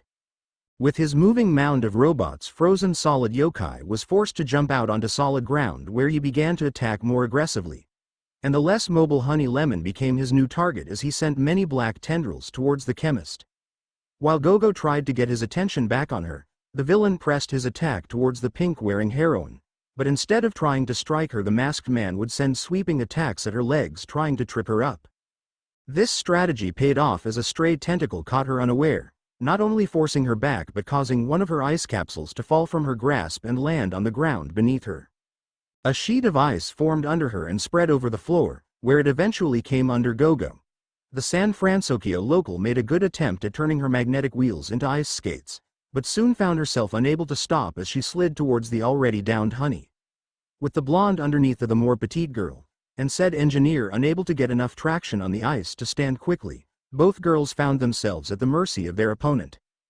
Thankfully, a rather frightened, but still present, Wasabi was able to slice into a grouping of microbots and destroy them with his plasma blades, and drawing the attention of Yokai. Unfortunately, with the green wearer's reactive fighting style, and his unwillingness to press an advantage, the dreadlocked man was quickly dispatched by a tendril wrapped around his foot. A swift yank and Wasabi was thrown into Fred, who had come back onto the field with a renewed vigor. With the four heroes on the ground, their aggressor raised a large slate of microbots into the air that he positioned over the downed college students. Thankfully, before the slab could be dropped on them, a chunk of concrete was thrown through the majority of the block of robots, causing them to fall harmlessly to the ground, before they began moving back and regrouped with the larger mound that had reformed around the masked villain. Turning back to the now smashed control center, everyone was greeted by the sight of Naruto standing back on his feet. While breathing hard, he appeared mostly unhurt, and despite his hidden face he seemed ready for a fight. However, before the two could move to meet each other in battle, a rocket-powered fist crashed into the tower of mini-robots that had been supporting Yokai, and caused him to sway in the air. And this was exactly what Hiro had been waiting for as he jumped off the flying Baymax and into their unstable adversary, knocking him onto the ground. While the two rolled on the ground, Hiro kept his wits about him, and managed to knock Yokai's mask off. "It's over!" Hiro yelled out. His young body stood triumphantly over the downed man in the black trench coat. However, Hiro froze when the wizened face and gray hair of Robert Callahan stared back at him and not Alistair Cry. "I'm sorry, Hiro, but it can't be over until I have completed my mission, and in order to do that I need you to give me that mask back." The rough voice of a man that hasn't needed to speak in a long time sounded throughout the room. The rest of the team standing around in utter shock that not only were they wrong, but how a man they had all trusted had been their worst enemy. Over the past few days he had already tried to kill them multiple times, from leaving them to drown and trying to crush them twice only a few minutes ago. It was hard for all of them. But unlike the rest of the team, Hiro couldn't have cared less about what had happened to him. His thoughts turned to his brother, laying close to dead in a bed, and it was all this man's fault. A man who he had looked up to his whole life. With his mind running at full capacity, Hiro could only process his need for answers, and the man who could answer them was standing right in front of him. "You stole my microbots and started the fire," sentenced Tadashi to death. "But what would make you do that?" Hiro yelled. "You don't need to know that, Hiro," the supposed-to-be dead professor said forcefully. "All that needs to happen right now is that you need stand aside so I can get that mask, and let me finish what I started." Callahan replied back with a forced calm to his voice. "Then why did you leave Tadashi to die in that fire? You could have protected him instead of leaving him to die slowly," Hiro screamed. Images of Tadashi laying motionless filling his mind. He chose to run in there and seal his own fate. All was silent as the team stood still. The hard sound of Callahan's boots hitting the metal floor reverberated across the room as he walked towards the mask. The slow clang of footsteps felt like a heartbeat in Hiro's mind, slowing down as the professor grew closer to the neural transmitter. Slow like Tadashi's own heartbeat. And then the beats stopped as Callahan stood over the mask. Hiro snapped. "Baymax, destroy him." The order from the young genius caused a wide range of actions from everyone present in the room. From the rest of the team freezing, to the professor stopping from picking up his disguise. The medic bot voiced a reminder that he was not capable of harming anyone. The mild protest was put to a stop as the young genius turned and removed the nurse procedure chip from Baymax's access port, leaving the robot with nothing but the hero's fighting card to give any direction to the machine. With only a violent order guiding it, the automaton began to stalk towards the now scared teacher. With crimson eyes glaring from behind its visor, the once nurse bot let loose with a rocket-powered fist that left a large dent in the concrete floor where Callahan had been standing. The man having begun to run away soon after the medic chip had been removed, leaving his mask behind him for the time being. With robotic precision and a surgeon's steadiness, Baymax gave chase, only thwarted in its attempt to crush the professor by the combined efforts of the team. Gogo had used her speed to push her robot friend's arm to the side, causing one of the launched fists to fly wide.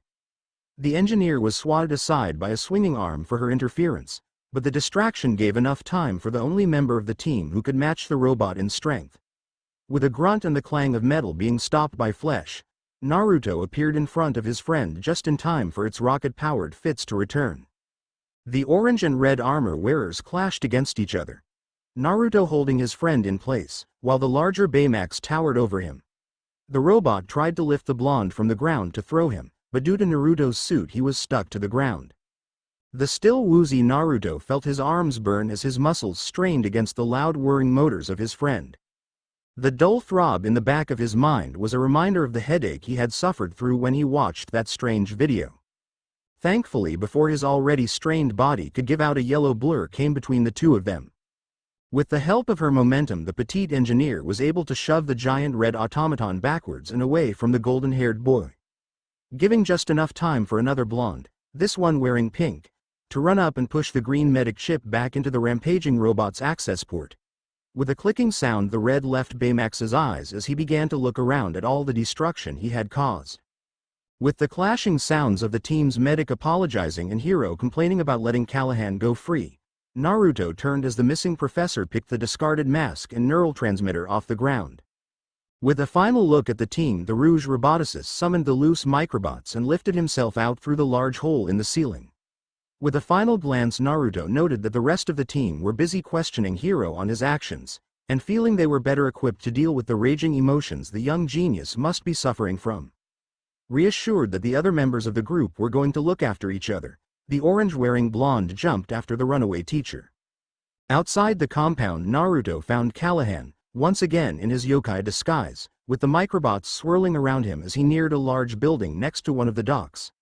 With the urgency of a man running, the masked villain commanded his tiny minions to tear down the chained-up door, before following them inside.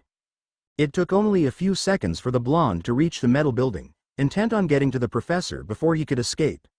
Unfortunately, before he could make it through the doorway, a wave of robots burst forth from the building, destroying the wall and roof. Inside, the rest of the microbots wrapped around and began to move some object from inside the collapsing structure. Coiled up within Hiro's stolen inventions was a small dull gray submarine being carried towards the sea. Unsure of what the man wanted with the military vessel, Naruto didn't like the feeling of letting the mad professor leave with anything that could be counted as a weapon. With a yell, the blonde jumped towards the writhing black mass of microbots, and blasting through a large tentacle, he landed next to the submarine. The unmoving mask that covered his face did nothing to hide the feeling of annoyance that flowed forth from Callahan's being.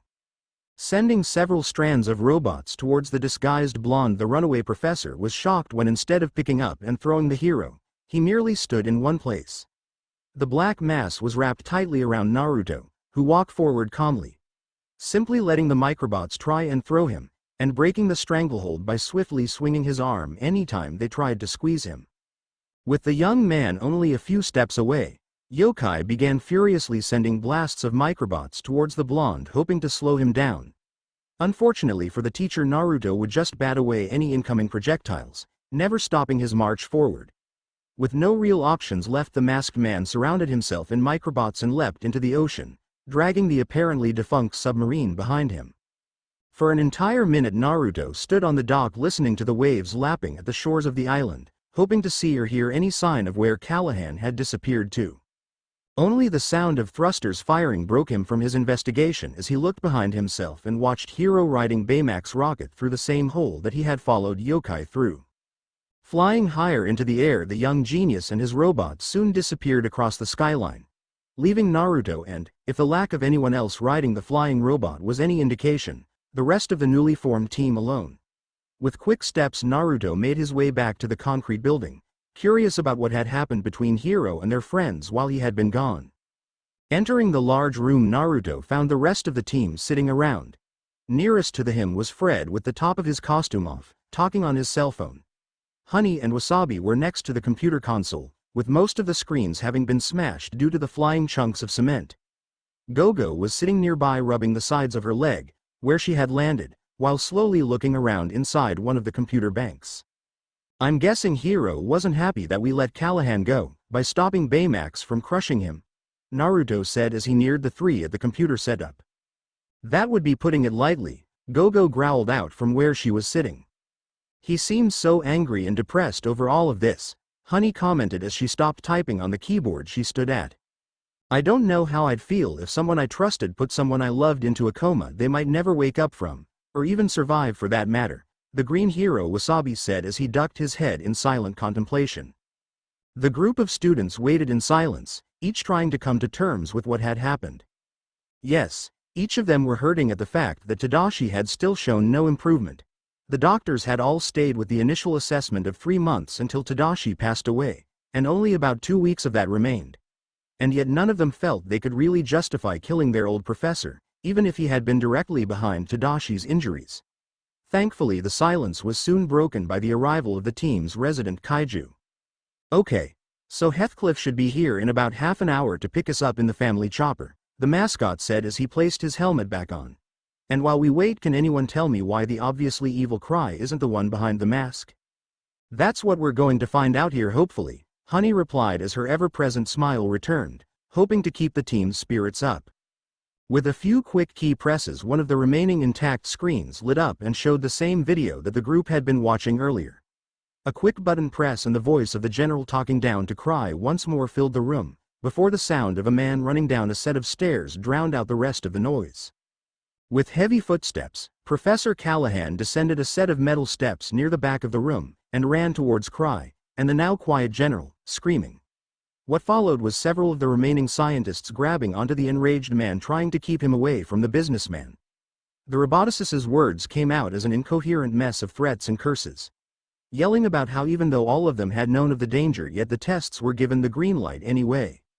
Eventually the group just stopped the video of their own accord, finding nothing of value within the man's rant. And while it was quite evident that the man was angry at the billionaire, it still didn't answer why he would go to such extremes to get revenge. With no clear answer, the team spread out and began to look around the rest of the ruined room. Honey stayed near the computer, skimming through the footage to see if anything stood out, while the boys moved towards different corners of the room where different files were scattered about. Gogo, on the other hand, had moved towards the area that had once been the window that let everyone view the large room where the two portals were. Or at least should have been. Hey guys, do any of you have any idea what Professor Callahan was even doing in a place like this? The engineering student called out. When I chased him outside, he took a submarine from some old building, Naruto said, a pile of old folders spread out in front of him. I couldn't really see inside before the building was destroyed, but I think it was a dry dock. Why would Professor Callahan need a submarine? Wasabi asked. He probably needs it to get to his secret underwater lair, Fred exclaimed as he began to wiggle the claws on his suit. I doubt that's what's going on, Nitwit, Gogo called out, trying to stop the overly excitable comic lover. Truthfully, I'm more worried about the missing portal. The petite girl's statement caused everyone to stop as they looked out the window to see that only the one ruined portal remained. With the intact one from the security footage was completely gone. A few supporting struts remained, showing where it had once been, and a few loose cables attached to the wall where the power would have come from. Hey honey, Gogo called out, noticing the wires. From what we saw of that portal thing, how much power do you think it would take to run it? The tall blonde thought for a few seconds. If the substance inside the portal is anything like plasma, it would probably take a huge burst of energy to get it started, but then would require only a constant stream of electricity to keep it operating. Would a submarine engine be enough to get it started then? Naruto asked, trying to piece together whatever Callahan might be planning. It would depend on the sub, but it's a definite possibility, the chemist said. Before much else could be said, Fred gave a yell of victory as he jumped up, waving a folder in the air. Thankfully, before he got too excited and started using his super jump, the rest of the team had made it over to him, curious as to what he had found. The folder turned out to be a medical exam for Abigail, the pilot, that had been performed earlier in the day before she was set to travel into the portal. Everything checked out and she was greenlit for the test that night. And at the bottom of the page was her signature, Abigail Callahan, the often talked about daughter of Professor Robert Callahan, who had recently started referring to her in an ambiguous past tense. Honey hurried back over to the computer bank, the click of her heels filling the room. Rewinding the video on the monitor, it only took a minute or two before she reached the very beginning of the security footage where the chemistry major found a few seconds of her ex-professor and his daughter talking outside the pod-like vehicle that she would be piloting. A quick hug and some unheard words were shared between the two, as one of the techs began to walk towards them, stopping the video and pulling out a flash drive to copy the video onto as evidence for later. Honey couldn't help but notice the date of the video as she began the transfer. Guys, you might want to see this, the chemist said as the team gathered near her. If this was the proper date, and all of this actually happened that night, then the next morning would have been the day I found Naruto outside the school. A cold silence followed as ideas and conspiracies for what possible connection there could be between this test and the mysterious appearance of the amnesiac blonde. Gogo found herself hard-pressed to look at her friend, too many questions running through her head. Honey Lemon felt a pit in her stomach as she thought about that day where she had just stumbled upon her friend as he laid on the ground. Even the ever-excitable Fred stood around quietly, leaving Wasabi as the only member of the team to keep moving, a solemn look on his face as he began furiously shuffling through several stacks of papers. The sound of helicopter blades churning the air filled the room, and breaking the long silence that had occupied the team. Everyone started to make their way towards the door they had first entered through, heading towards the dock where Heathcliff would have enough room to land. Wasabi stayed behind for a few extra seconds as he took a few last looks at the different folders before he ran after the rest of the group with several papers in hand. Hey, guys, The plasma sword wielder yelled out as they exited the concrete building. I looked through the files on what submarines were dry docked during the test, using the date Honey found, and it turns out there was only one. Well, that makes it easier to figure out what he plans to do with it, Naruto said, happy for any kind of distraction from the many questions he had. Yeah. Well, I'm really freaked out about what Professor Callahan could do with a sub that has a nuclear reactor in it, Wasabi said as he held the repair papers up to the rest of the team, who had all fallen silent again. Break the sand covering the city's shore was kicked up as Heathcliff dropped the heroes off. Unable to get clearance to fly the helicopter into the city as quickly as they had hoped, the team had opted to land near the city limit and move on foot. Naruto and Gogo's speed making the travel time a non-issue, but before they set off everyone decided to discuss where they should go first. The ride over had been too loud to really discuss what the plan should be, but with the downtime letting them absorb the information, the group felt they had a better understanding of Callahan's scheme. Thankfully, the students' interactions with the professor meant they knew how much he worked with different power sources for all of his robots, including miniature nuclear reactors. So the chance of him accidentally blowing up the city with a homemade nuke was pretty small, or at least until he decided to enact whatever he was going to do with it. Meaning they needed to find him now. And the only way to find him quickly was with Baymax's super scanner, which had been damaged during his berserker charge back on the island. During the time when Naruto had been fighting the microbots outside the compound, Hiro had been arguing with the rest of the team, and had angrily flown off with Baymax when he had been unable to immediately track the villain. This meant he was most likely back at the garage where they had all the tools necessary to fix any problem they would have with their armor or gear. Having a destination agreed on, the team began to head towards the Lucky Cat Cafe, where Hiro most likely was. With Wasabi clinging onto Naruto's back, and Honey Lemon being carried in his arms, the team set off. If Naruto hadn't been there, the Leaf Chemist would have had to be carried by Gogo, and Wasabi would be forced to hold onto Fred as he super jumped his way across the town, which would have been funny to watch. By the time everyone had gotten to the cafe, and more specifically the alley behind it, the street lights had started to come on as the sun began to set. The day's traffic had quieted as many people began to settle down at home in the late summer evening. The lack of noise filled the team with tension as they approached the garage, none of them wanting to upset Hiro any further than he was. A heavy sadness hung over them as they saw the light inside their makeshift lab, knowing just how hurt the young genius was. None of them felt good about what had happened to their friend Tadashi. All of them were handling it in different ways, but none of them could really do much except feel sorry for Hiro. He was just some 13-year-old kid who was about to take on the world and all that it offered without the emotional maturity that came with age. And then for the one person that would be standing beside him to weather all storms to just up and vanish, with no real chance of ever returning.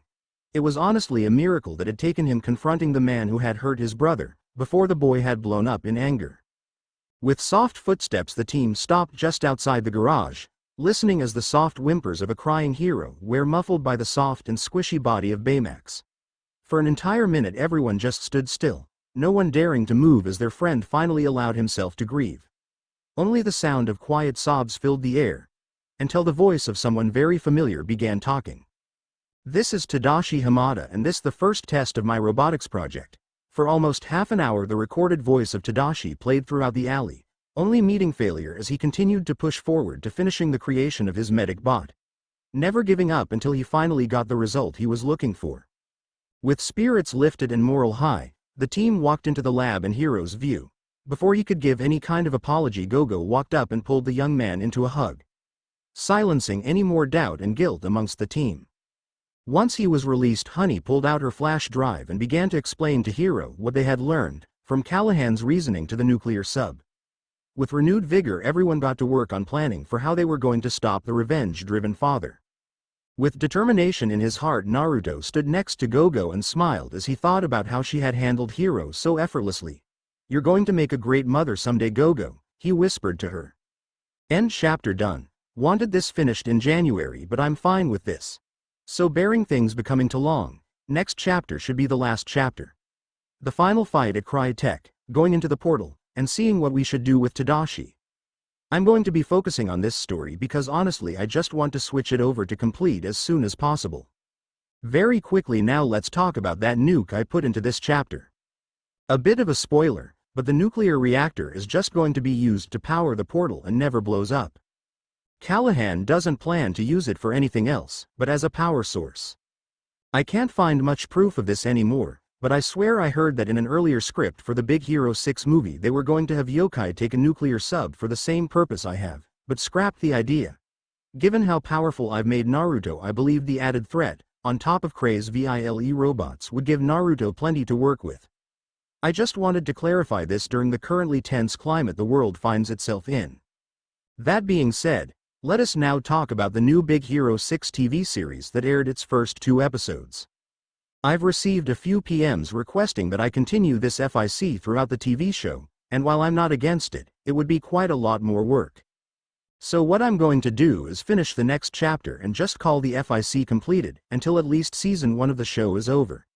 At which point I'll be able to look at if there are any interesting ideas I could go with. With season 2 already greenlit, the creators are talking about expanding the plot, so we'll probably have to wait for that to really get any closure. What I'm trying to say here is I'm going to finish this story, call it complete, and if the show turns out to be really good after we get pretty far into it, I might continue. But let me know your thoughts in a review or PM. I'd like to know. Also, from the short clip shown, Gogo and Honey are now sharing an apartment, which I really like the concept of. Thank you for reading. Good night and good luck. Start chapter.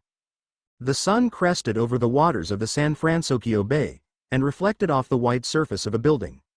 A crowd of reporters stood out front, quietly waiting for the moment when Alistair Cry would take the stage.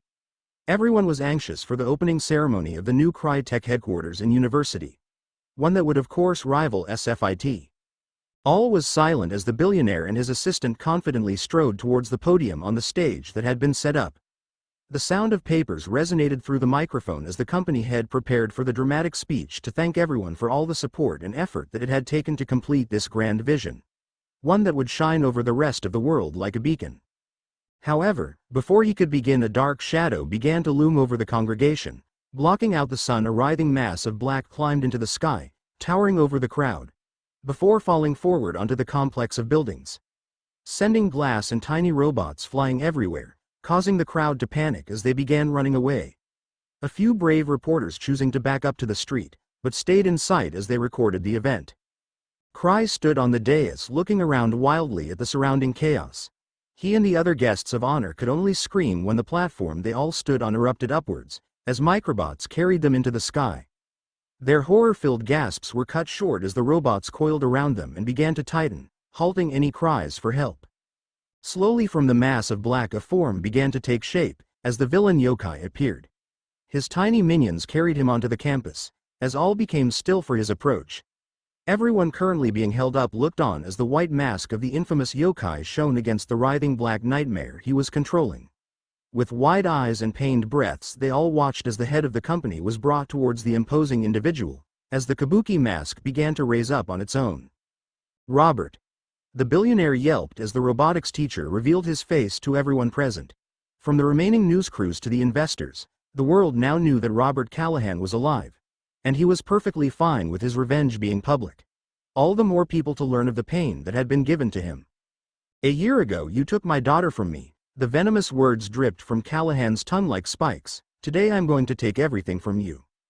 Raising his hand into the air, the columns of black, that were already casting shadows onto the campus, began to shift and move as large pieces of metal were carried above the new building. With dull thuds and loud clicks, the segments came together, forming the very same portal that the two men had worked on together all that time ago. For the robotics expert, it had felt like a lifetime since those days, the loss of his daughter weighing heavily on him. To the billionaire, this moment in time felt like an eternity, as he could only watch as the malfunctioning portal was put back together before his eyes, and above his expensive new headquarters. Thankfully, while the ring was now suspended overhead, the familiar blue plasma didn't appear. Without a strong enough energy source, the ring would never power on. But the ex-professor had already made plans for this. With a jerk of his hand, the final piece to his instrument of revenge fell into place. The nuclear sub he had taken from military base locked onto the ring and began to hum with a terrifying force. The pull of the portal began once the plasma had filled the portal's chassis. It started softly at first, but soon the intensity picked up. The leftover pieces of construction materials, hidden on top of the roof, began floating towards the sky. With the larger and heavy pieces started to scrape across the ground as the pull became stronger. With a calm grin, Callahan felt as if a weight had fallen off his shoulders, as all the pain and anguish he carried for the past year was pulled through the portal. As his heart slowly unclenched, so did the tentacles holding Cry, his assistant, and the other people who had been on the raised platform when the attack started.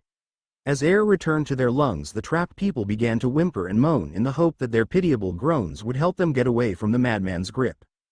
Unfortunately, the relieved sounds they made broke their captor from his peaceful state, and before anyone could regain enough breath to beg for mercy, he decided to get rid of those he didn't care about. With a sick smile on his still unmasked face, he raised the suit-wearing investors further off the ground. A dismissing flick of his hands threw the group towards the still-present reporters beside the nearby road. The vacuum house cone only encompassing the grounds of the new school, leaving the few brave souls a somewhat safe place to watch from. As the men flew through the air, their screams of fear were soon drowned out by the sound of engines cutting through the sky. Before any of them could hit the unforgiving ground, they were all grabbed out of the air by the bright red blur. Dropping the impromptu flyers near the other bystanders, a shining Baymax hovered in the air with Hero on his back. The rest of the team showed up soon after, except for one particular blonde, who made his grand entrance as he crashed through the mass of microbots still holding Cry and his assistant airborne. Breaking through the other side with the professional-looking women carried in his arms like a princess, the fox-themed Hero appeared like a gallant knight. With only Cry remaining in his grasp, the dark-dressed villain began thrashing his tentacles around in an effort to keep his prize away from the superpowered youth. While his attention was on the young man, the rest of the team gathered on the roof of a slowly unraveling building. Holding on to his robotic companion, Hero called out to the enraged professor, giving Naruto time to get the scared woman to safety. Unfortunately, Callahan decided that with the orange Hero gone, he wasn't going to take any chances with Cry being taken away from him, placing the billionaire against a wall and covering him in scrap metal to keep him from running away. As the robotics expert began to argue with the group of students, making sure to keep all of them in his sight, the CEO took matters into his own hands. As the young genius tried to convince his idol that his daughter wouldn't have wanted for him to just destroy in her name for vengeance, the businessman was able to get a finger over his wristwatch. With a pained expression as the metal holding him in place tore against his designer suit and dug at his skin, the desperate man twisted his watch and sighed in relief as a siren rang throughout the campus. A wide range of differently sized robots began to cover over the grounds. Moving around with mechanical precision, the metal beasts began to charge towards mid-aged man and the team of young heroes. With a bestial yell, Callahan swung his arm to sweep aside the charging machines, only for the small Crytek bots to stop the swinging tentacle with a strength that belied their size. Having already learned how to counter overly strong opponents, the enraged scientist simply ordered his bots to grab hold and throw. With the Nishinses out of the way for now, Callahan returned his attention to the group of heroes. If you ever needed to see why he must be punished for everything he's done, just look at how he only thinks of himself and SICS his security force to attack anyone in his way, the professor said in a deathly calm tone. Lowering the mask over his face once again and with just a passing look towards the group of students, headed towards battle atop his mound of black security robots being pushed aside as he moved deeper into the campus. With barely a second thought, Hero jumped onto Baymax and rocketed towards Yokai, most of the team following closely behind. Only Wasabi stayed on the roof, trying to calm the other heroes and pointing out that they were still lacking a real plan other than get the mask. Thankfully, the dreadlocked man's cautious nature allowed him to remind everyone that there was more danger than just the stolen microbots, specifically the nuclear submarine that was powering the portal they needed to stop. Naruto's response that he and Baymax could probably throw it over the ocean did not fill the man with confidence. Any further worries from the man were met with silence as the team began their attack. Gogo slid down the side of the wall. The curved side of the building let her glide around easily. She threw several discs towards her former professor, intent on knocking the mask loose. Unfortunately, her momentum was halted as a single arm of Micro BTS swept against her legs and knocked her down. Before she could stand, a barrier made of the tiny robots formed over her, creating a dark spherical cocoon that completely encased her, letting little more than flecks of light into her prison. Honey and Fred were captured almost as quickly. The fire-breathing mascot was held in place as his arms and legs were stretched in different directions. Honey fared a little better as she dodged several spikes, but was forced to take cover under a dome of her own chemical creation. A frothy shield concocted from her purse kept the assaulting tendrils away, but cracks were quickly forming in the pinkish material. Somewhere along the way Hiro had gotten separated from Baymax, leaving the young genius to hold on to anything he could while the portal above was still pulling up bits and pieces. The nurse bot had originally been focused on staying in the air away from the VILE-infected guards that could potentially corrupt his own systems, and once again turn him against the team. No one was really eager to find out if that was even possible. This constant fear for the robot's free will caused Hiro to make several erratic decisions, worst of which was his choice to not focus on Callahan. It wasn't a problem until he and his flying mount were blindsided by said professor, tossing the boy into the air, and left Baymax captured inside a jacket of microbots. Back on the ground, Wasabi was trying to dodge attacks while making his way to the other team members with the hope of at least breaking them free. Having held back from the initial rush into battle, the green member had time to watch and learn how their enemy fought. Unfortunately, while he was able to advance towards his friends, his forward momentum was slow as he sliced away at the errant robots of all sizes that approached him. This left Naruto by himself to handle the security robots that had been summoned by the technology mogul. With his strength it was easy to tear through the machines, but even though they were small, the robots numbered in the hundreds. While not as numerous as the microbots controlled by yokai, the mechanical guards didn't need overwhelming odds thanks to their VILE-enhanced strength. Each bot alone was able to at least slow the disguised blonde down, but could do little more against his strength. Unfortunately, while fighting off the onslaught of robots was possible, the orange hero was forced to ignore his friends' yells for help. Every time he tried to move towards his trapped comrades, a group of security droids or Anastray microbot tentacle would stop him. He had to trust that his friends could make do without him. With almost the entire team pinned down in one way or another, it was the smallest of them all that came to the rescue. Hiro had found himself clutching onto a stray bit of metal next to where Cry had been locked in place. The two finding a strange sense of kinship at their predicament, as both tried to dodge flying debris. "Why aren't those tiny robots being stopped by the security system?" the tech mogul asked amid the chaos. "Your bots are laced with that new vile program, right?" the young genius inquired. Getting an affirmative, and a remark about using the acronym, the boy continued, "The microbots have a hive mind set up with a human at the center, who is aided by an AI system that can bear the load of so many orders. Because the individual bots don't have an operating systems, they can't be overridden by another program. Wouldn't it make more sense to just put the system into every robot to lighten the workload on each?" the billionaire asked as he moved his head out of the way of a scrap of metal.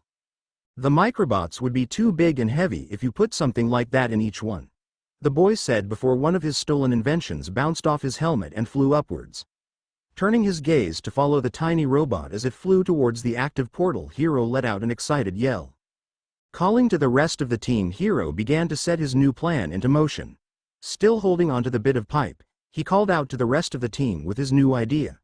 Break the microbot constructs apart and let the individual robots fly into the portal. Gogo looked around her cocoon, and after popping a bubble made with her ever-present chewing gum, went to work. While originally she had designed her levitating wheels to be used on bikes, currently they were now closer to ice skates. Each disc was like a blade, and while rounded she didn't really need much of an edge to cleave her way free from her prison. Jamming one of her weapons into a crack between the tiny robots, she started spinning it. The microbot's magnetic bond was unable to hold up against the centrifugal force, and soon began unwinding. Seeing her chance, the athletic engineer shot out of the hole she had made and rolled onto her feet before she shot off. Nearby, Honey had already begun dissolving part of the shield she had hastily created. She had separated the base of her dome from the top thanks to some quick chemistry. Once everything was ready, the tall girl made 2 capsules from her purse and readied them in her hands. The spiderweb cracks soon gave way as the tip of a black tentacle pierced the shield. Throwing the first pod at the protrusion, a small explosion coated the microbots in a glue that held them firmly to the protective shell. When the robotic limb retracted, the dome went with it and Honey began making a hasty retreat. Turning around for only a second, the tall blonde threw her second capsule at what remained of the barrier and began to run faster. Still stuck to the robots, the chemicals within the thrown orb began to react, and a much larger explosion knocked many of the microbots loose from each other. The now separated tiny bots began to fly towards the portal. Fred was fine. While the theatrical boy was straining against his bindings, In reality he was comfortably inside his costume with no danger of being ripped apart. It took a few minutes for this fact to dawn on him, and once it did he simply pulled his arms inward, sticking his arms outside the kaiju suit and grasping for any pieces of scrap that hadn't been pulled away yet. The mascot was lucky to find a large enough bit of metal to begin breaking apart his restraints. Once free, the enthusiastic comic lover started knocking microbots around. With Wasabi still free, only Naruto was unaccounted for. Deeper into the campus, the orange hero was busy fighting off the horde of VILE-infected robots. No matter how many he smashed, more kept coming to take their place. The ground around him was littered with the destroyed remains of machines. Just as he felt the first bits of sweat drip down the back of his neck, Naruto saw one specific robot standing just outside of the viral swarm. Remembering the showcase where Cry himself had talked about the strengths and weaknesses of the new program that his company had developed, specifically that it did revolve around a singular bot, and if you took out that host all the others would fall. With a new plan in mind, Naruto ripped a ball of twisted metal from a nearby wall and knocked away several advancing adversaries. Hefting it over his head, he readied himself to throw it at the solitary machine. However, something stopped him. He felt his body lock up as images played before his eyes. A dusty circle surrounded by high concrete walls was occupied by two children, both of whom could only have just entered their teenage years. The throbbing sound of a cheering crowd was heard overhead as the occupants of the rings stared each other down. The first boy had long brown hair with piercing white eyes, and opposite him was young Naruto. Atop his head was the same sun-blonde hair, while dark whisker marks sat beneath sapphire blue eyes. At once the two boys charged forward, readying their attacks. The younger Naruto would use sloppy punches and kicks, while the pale-eyed boy used Persian strikes to disable and deflect. The fight raged on in this manner for several minutes before they separated. Bringing his hands together in a cross shape, the orange-wearing boy was suddenly surrounded by 100 copies of himself. At once they charged. Unfortunately, the refined fighting style of the other boy quickly began dispatching the unstable clones. A single hit being enough to disperse them into wisps of smoke. The pale-eyed fighter moved through the overwhelming odds with ease as he neared the back of the pack where a single blonde stood alone watching the slaughter. Once free from the mob, he charged at his lone opponent and struck with a fiery attack. However, instead of striking flesh, the long-haired boy was met with shadow as the clone dispersed. His surprise was short-lived as a very solid fist slammed into him from behind, where he least expected it. All was silent as the crowd watched what was supposed to be a one-sided fight. The favorite of the fight stood in shock as a loser grinned at him in the small victory of a well-thought-out plan. Back at the present, Naruto, in his orange hero suit, was still holding the bit of wreckage above his head and ready to throw. Having a feeling that the sudden vision might be trying to give him a clue about his current situation, the blonde let his instincts take over and let the ball of metal fall from his hands behind himself. A loud crunch sounded out and signaled the now crushed remains of what had looked like an upturned bucket. Shudders went through the horde of robots, many of them slowing to a halt. Eventually, a domino effect took hold as one of the mechanical guards fell into another and the entire group began to collapse on top of each other. All of them now laying motionless in heaps on the ground. Heaving a sigh of relief, Naruto took a second to enjoy the quiet after his battle before he continued on with the war as a whole. Preparing for a fight and taking a look around, the strong youth was surprised to see that most of the microbots that he expected to fight had already disappeared.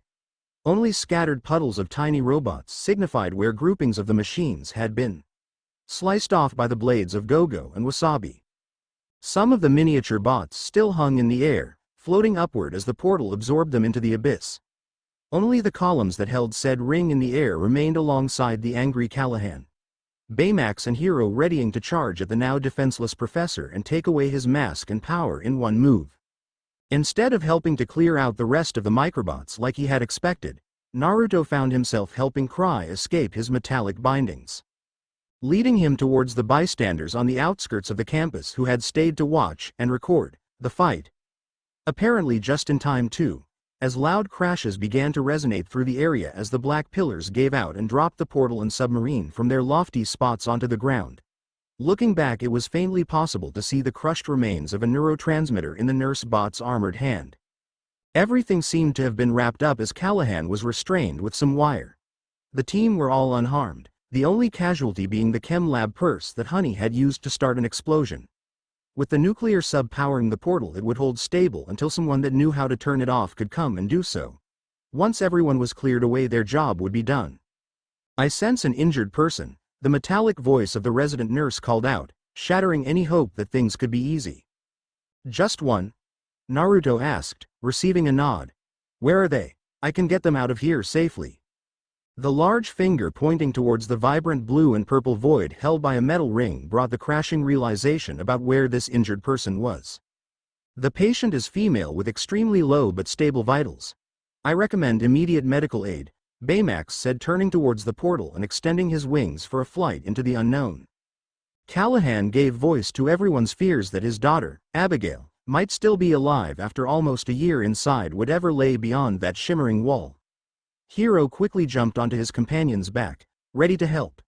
Only for him to be pulled from his perch just as fast. "You're not going anywhere, genius," Naruto said, putting the boy on the ground before taking a knee in front of him. "We don't know what's in there, or how dangerous it is. So I, being the most durable, will be flying on Baymax this time." Before he could mount any kind of retort, the disguised genius was silenced by a finger pushing into his helmeted forehead. "You've got many years ahead of you, where you're going to help a lot of people with that big brain of yours," the orange hero started. "And while you do that, I'm going to help just as many with my strong body. A team works at its best when we trust each other's strengths, and that's what I'm asking you to do here." The blonde stood at his full height and addressed Hiro as an equal, holding his fist out towards him. A choked sob escaped the youth as he bumped his own fist against the older boy's, each content with their choice. Naruto turned to jump onto Baymax's back but found his way blocked by the tall Honey Lemon. The young woman gave a serene smile before she leaned forward and pushed her soft lips against the mask that covered the blonde's own. She took a step back and gave a wink, before the orange hero found himself physically lowered as he was pulled into a more forceful second kiss with the petite Gogo. After letting him go, the Asian woman, ignoring Honey's death glare, gave a confident smirk. "It's nice to see someone else woman up around here. Now go play the hero, and get back here quickly so we can sort this out." With an unseen lopsided grin, and a stagger to his step, Naruto latched onto the flying nurse bot and the two rocketed into the abyss. The remaining members of the team stood by waiting and hoping, until the silence was broken when Fred turned towards Wasabi. "I told you the ladies love a blonde man. It's only a matter of time before they come running to me next." The kaiju-disguised boy tried to strike a sexy pose, but any effect was negated by the bulky costume hiding him. Break a world of violet and indigo hues spread out for an eternity, only marred by broken metal and destroyed buildings. The magnificent sights held back the twinges of pain that Naruto could feel in the back of his head, but could not fully stop the aching throb of pain. Thankfully, it was nothing debilitating like back on the island when he had first seen the portal open. For now they needed to find whoever was here. Baymax flew through the rubble, avoiding debris as he went, heading farther and farther away from where they entered. Behind everything that had been absorbed, floating all alone, was a small pod. Its domed window fogged over with condensation that was easily wiped away to reveal Abigail Callahan. The young woman's eyes were closed, her skin pale and gaunt. Only the slow movement of her chest showed that she was still alive. Maneuvering the capsule so they could attach it to the magnetic points on Baymax's back was a bit difficult without jostling the occupant, but they managed. With their precious cargo loaded, the duo, now trio, began making their way back towards the dimensional gate they had entered from. With the submarine still giving power, it was agreed upon that taking a longer but safer route would be optimal. Flying wide of all debris meant they didn't have to worry about getting blindsided by anything, and instead just needed to worry about all the new things that were still being sucked into the portal. By that point, though, it would just be a stone's throw to the other side, where help was hopefully arriving by this point. It was only the shadow grabbing Naruto that put a stop to this going off without any problems. With the blonde pulled off into the void, he was only able to give a single instruction out before he disappeared. "Get Abigail to safety first." Taking off at newfound speeds and overriding several safety protocols, Baymax screamed forward. Dodging litter and breaching the barrier between worlds at blinding speeds, he continued on towards an ambulance that had just arrived. Noting that Hiro and the rest of the team had moved to a more secluded area where they could avoid the crowd and officials, the robot readied to make his return, but found himself blocked. Not by any one person, but that the portal had been filled with a large orange arm. Break. Naruto struggled inside the grip of whatever grabbed him. It wasn't crushing him, as it just pulled him deeper into a cloud-like flurry of colors before suddenly stopping. His prison began expanding, letting him see that he now stood in the palm of a large furry hand. The owner of the appendage was cloaked in shadow, as the only light that filled this place came from the open portal and somewhere else far off. A sudden motion caused the blonde to stumble a bit before he tried to look at his surroundings. There was only one landmark he could see, a humongous gnarled tree, larger even than the shadowed beast that carried him, floated a ways off. Flakes of soil and grass clung onto its roots, giving the illusion of ground. Upon this false earth rested more unseeable creatures.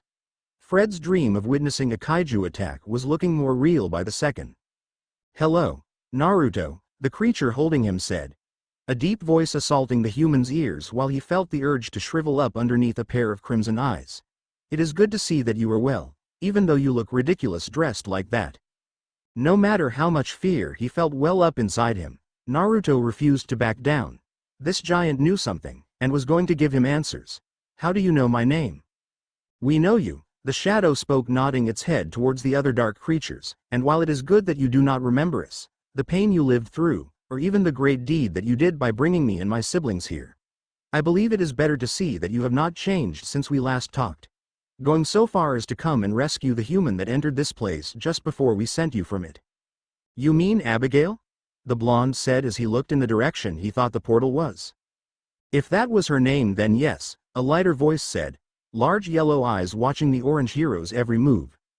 "You made the choice to save us all and bring us and this tree to this spot between worlds. But you found yourself trapped as well, and so we let you sleep."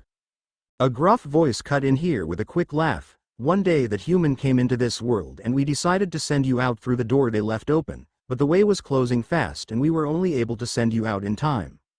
But thanks to the infinite nature chakra of the tree we were easily able to keep her alive, while she slept," a soft voice said. "Much the same way we helped you after you brought us here." "Hold on," Naruto yelled, finding himself confused at all the information, but more interested in one aspect. "You're telling me that this nature cat raw from that weird feeling tree can heal people while they sleep?"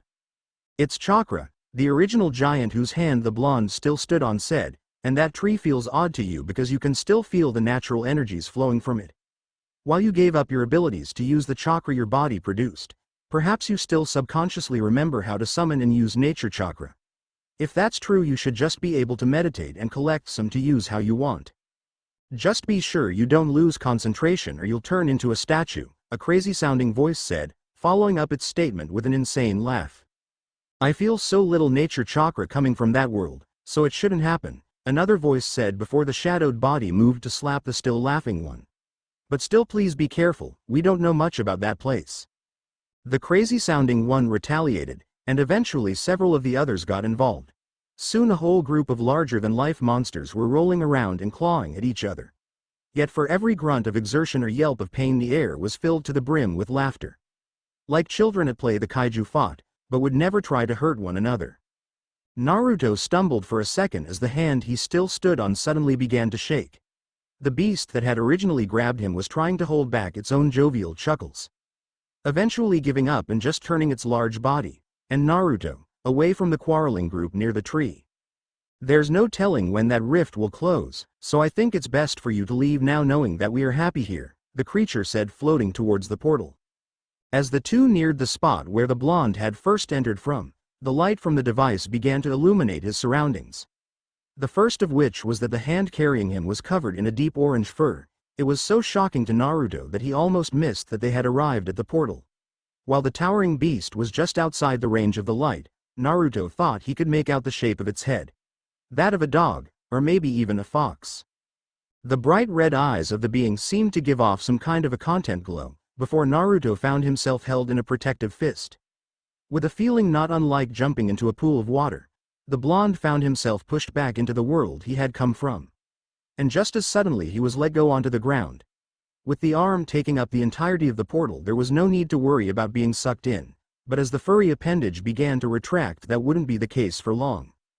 Reacting more on instinct than anything else, Naruto reached out his own fist and pushed it against the much large fingers of the hand that had brought him back. The retreating arm stopped for all of a second before pushing forward again for the two fists to bump together. Feeling a sense of calm, the orange hero watched as the arm pulled back behind the veil. A long claw scraped against a cable before fully disappearing. Once the arm was gone, the blue field shimmered for a moment before dissipating. Turning around, the disguised Naruto was greeted with onlookers and his own team stared at him in confusion. The silence held over everyone was only broken when Fred just couldn't hold back any longer. Why does he get to fist-bum the giant monster and I don't? Break. We're back with our live coverage of the assault on Crytek's new headquarters earlier today. The experts have finished disconnecting the submarine that was used to power the portal, and are now working with officials to survey the damage, a reporter said from a television in the hallway of the hospital. It had been a few hours since the battle had leveled almost every building at the new campus. Even some of the surrounding structures had been damaged. Though no one having been hurt was the true blessing, and whether that was due to luck or the crazed professor's intent no one knew.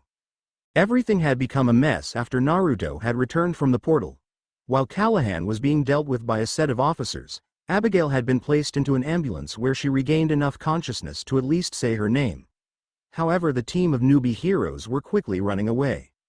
Everyone had agreed that it would be a good idea to flee the chaotic scene before some of the law enforcers turned on them for questioning.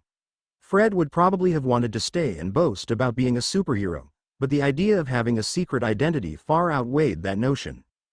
This led to the heroes now hiding out. Most of them were inside the hospital room of one Tadashi Hamada. Wasabi had joined Fred at his house where they were storing and hiding the costumes. This left Naruto and the girls to accompany Hiro to see his brother. After the fire at the showcase hall, the young genius had become increasingly withdrawn, even going so far as to not go to the hospital after the first visit where everyone had heard the bad news. Yet now that the truth was out in the open and everyone knew what had actually happened that night, the young boy felt he could at least see his brother one last time. Once the group had arrived at the hospital, they found out that Abigail had been brought here, and now many of the doctors that had been looking after Tadashi were busy examining her. This meant it was easy enough for them to walk into the ward where the robotics student was, but there were precious few people who could answer any questions about his current health. There were also none who complained about the large inflatable robot standing outside the already crowded room. Thankfully, Baymax didn't wander off trying to help someone. For almost half an hour, Hiro stood next to his brother's bed. While no tears fell from his eyes, he still couldn't feel any kind of happiness. The whole situation was numbing to him. He could hold out hope that his brother would wake up, yet no one thought it would happen. Eventually, the genius walked out of the room, stating he was going to get something to drink. Both girls decided it would be best to at least not leave him alone just yet.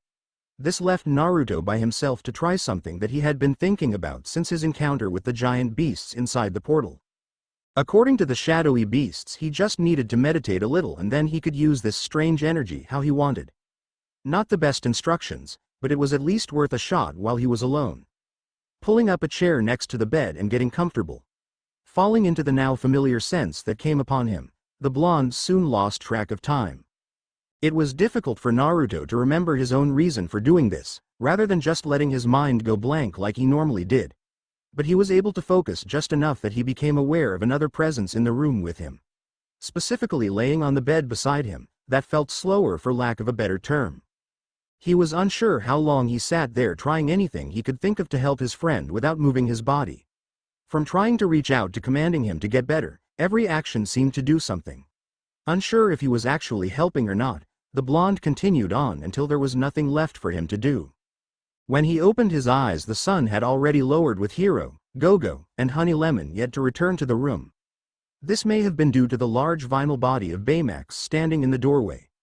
The white robot was alternating his unblinking gaze between the two human occupants of the room before he began walking closer to the bed. "Your vital signs have returned to normal," the robotic nurse said, as he looked at Naruto. The blonde was confused. What were they before?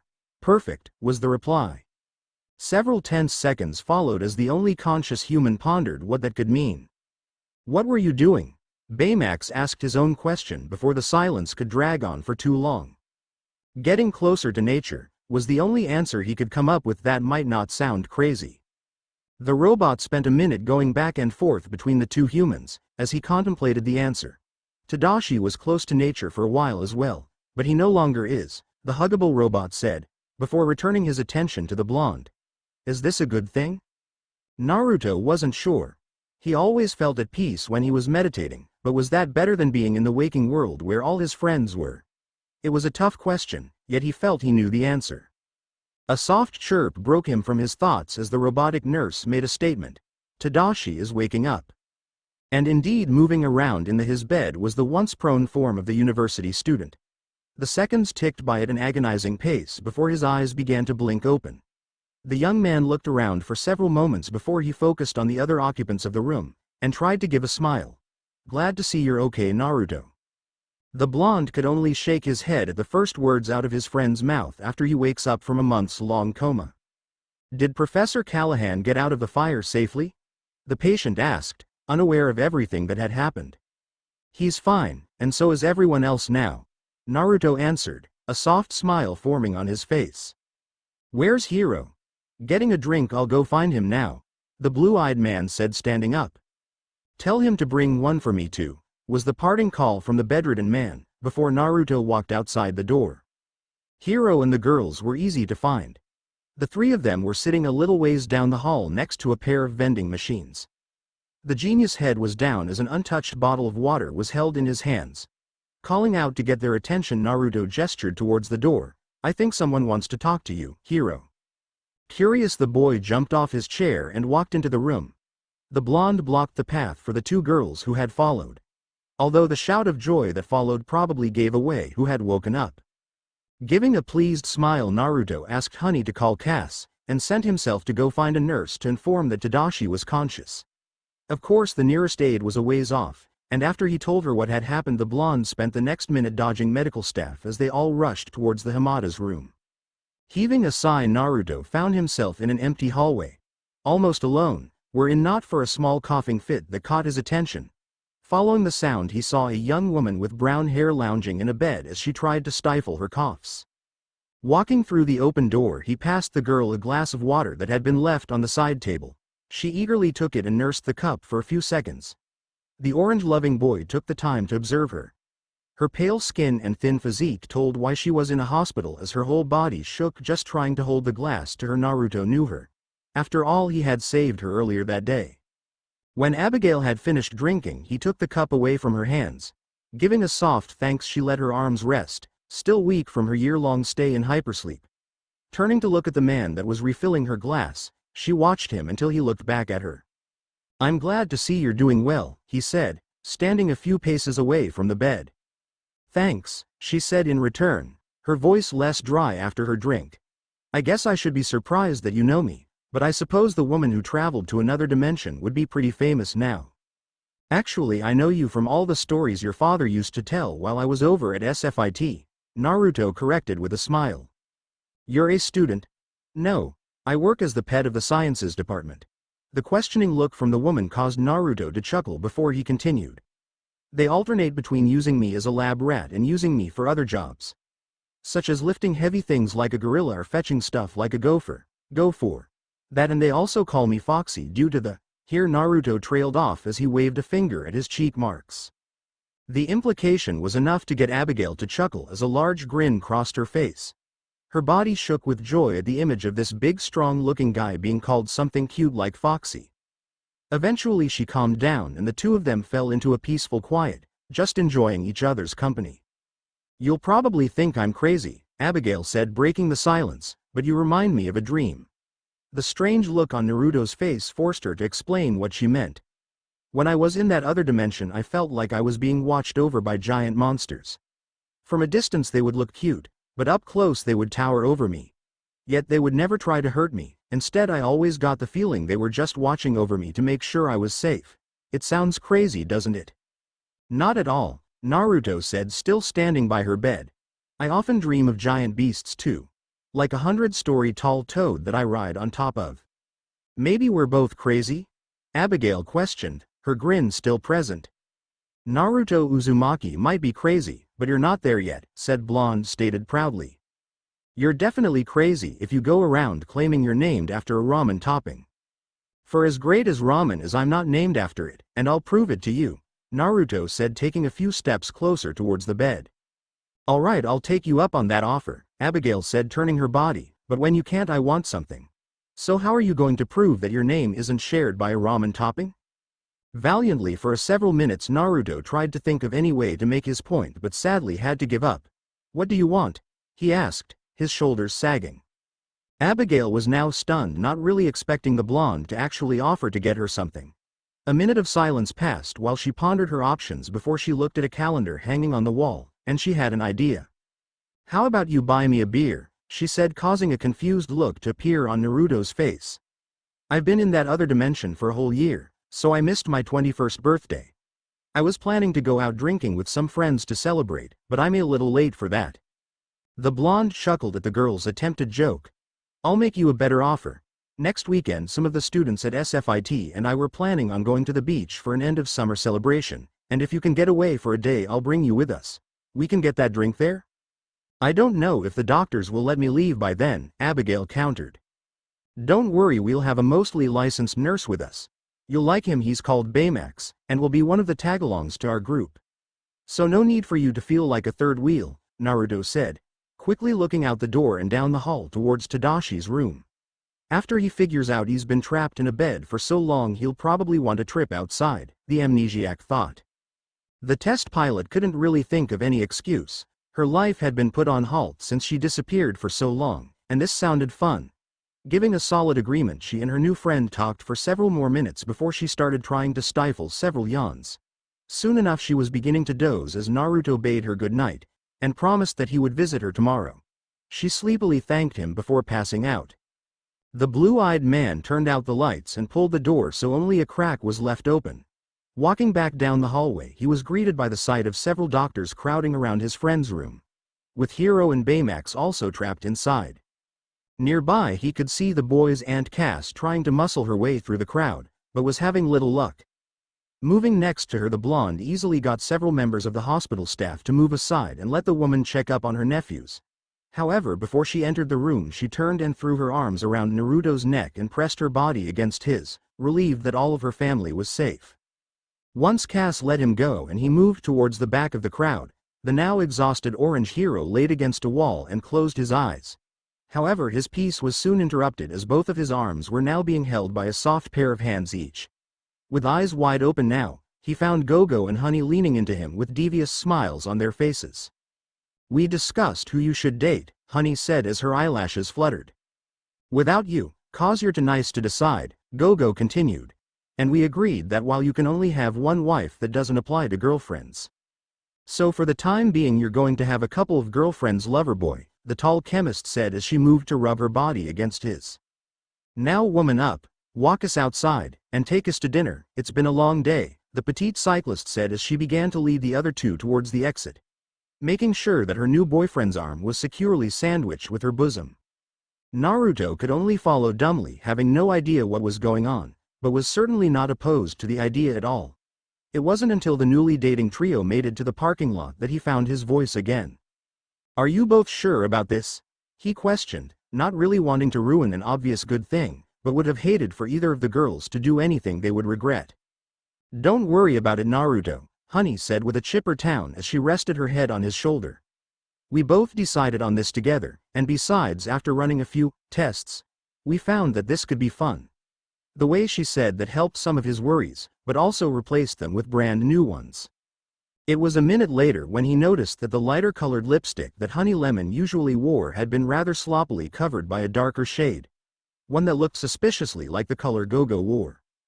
Break over the past week, life had returned to normal for the most part. People were of course still talking about all the destruction, and speculating about the mysterious group of heroes that had saved the day. Giant monster arms were a big topic. Cry himself had actually stated he had no intention of rebuilding right away. Instead, he had drafted plans to help SFIT rebuild some of the building that had been destroyed in the fire set by Callahan. Construction was set to begin in 2 months, and once finished would be named after Abigail Callahan, who had, in his own words, sacrificed so much to help me achieve my dream. Let this show my appreciation. He had also covered all of the hospital bills for her and Tadashi, while they were recovering. The test pilot didn't have any strong feelings about the news. She was more preoccupied with learning about everything that she had missed over the past year, and getting to know her new friends. With both her and Tadashi stuck in the hospital for the time being, for observation if nothing else, the two were getting along great. Though the highlight of the day was usually when Naruto would show up. Having no classes to attend, he would appear throughout the day and stay until he had to return to help out at the school. His newest job was making sure that Tadashi's old lab was ready for him when he got back. Hiro had been a stuttering mess of emotions for a day or two, but was now on top of the world. Having even gotten enrolled into the school. Unfortunately for him, this meant that his care from the robotic nurse was over. Although Baymax was still a large part of the Hamada family's life, with the huggable robot spending most of his day watching over his creator, and Abigail, while gaining some much-needed field experience. All the doctors spent time watching over the mechanical wonder. Sometimes giving tips, but mostly just marveling at the work of genius. Unlike the rest of the team, who had yet to even put their suits back on, Fred had taken to wearing his costume around his house. Even setting up and destroying several fake model cities. He had to be warned multiple times that he couldn't let the media see him. His desire for a superhero life, secret identity included, was enough to keep him indoors.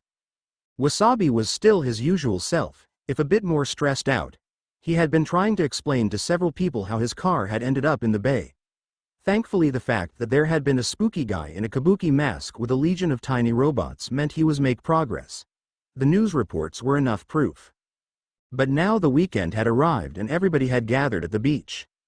Cass' truck was filled with people as it rolled to a stop near the sand. Naruto jumped out first and moved towards the back, where after shifting around a few coolers he pulled out a wheelchair. Once ready, he moved back to the front where Abigail was patiently waiting for him. On unsteady legs she swung herself into the chair, having made incredible progress for someone who had been asleep for a year, but was still too weak to stand for long periods of time, and too proud to just be carried around everywhere.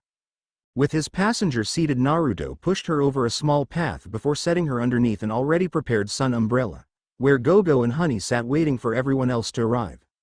The two girls had decided to wear long shirts until their shared boyfriend arrived, and they could show off their new swimsuits together. Before he could die from blood loss, the blonde quickly raced back to the truck and began to help unload the rest of the beach gear. Cass was already carrying a basket full of food.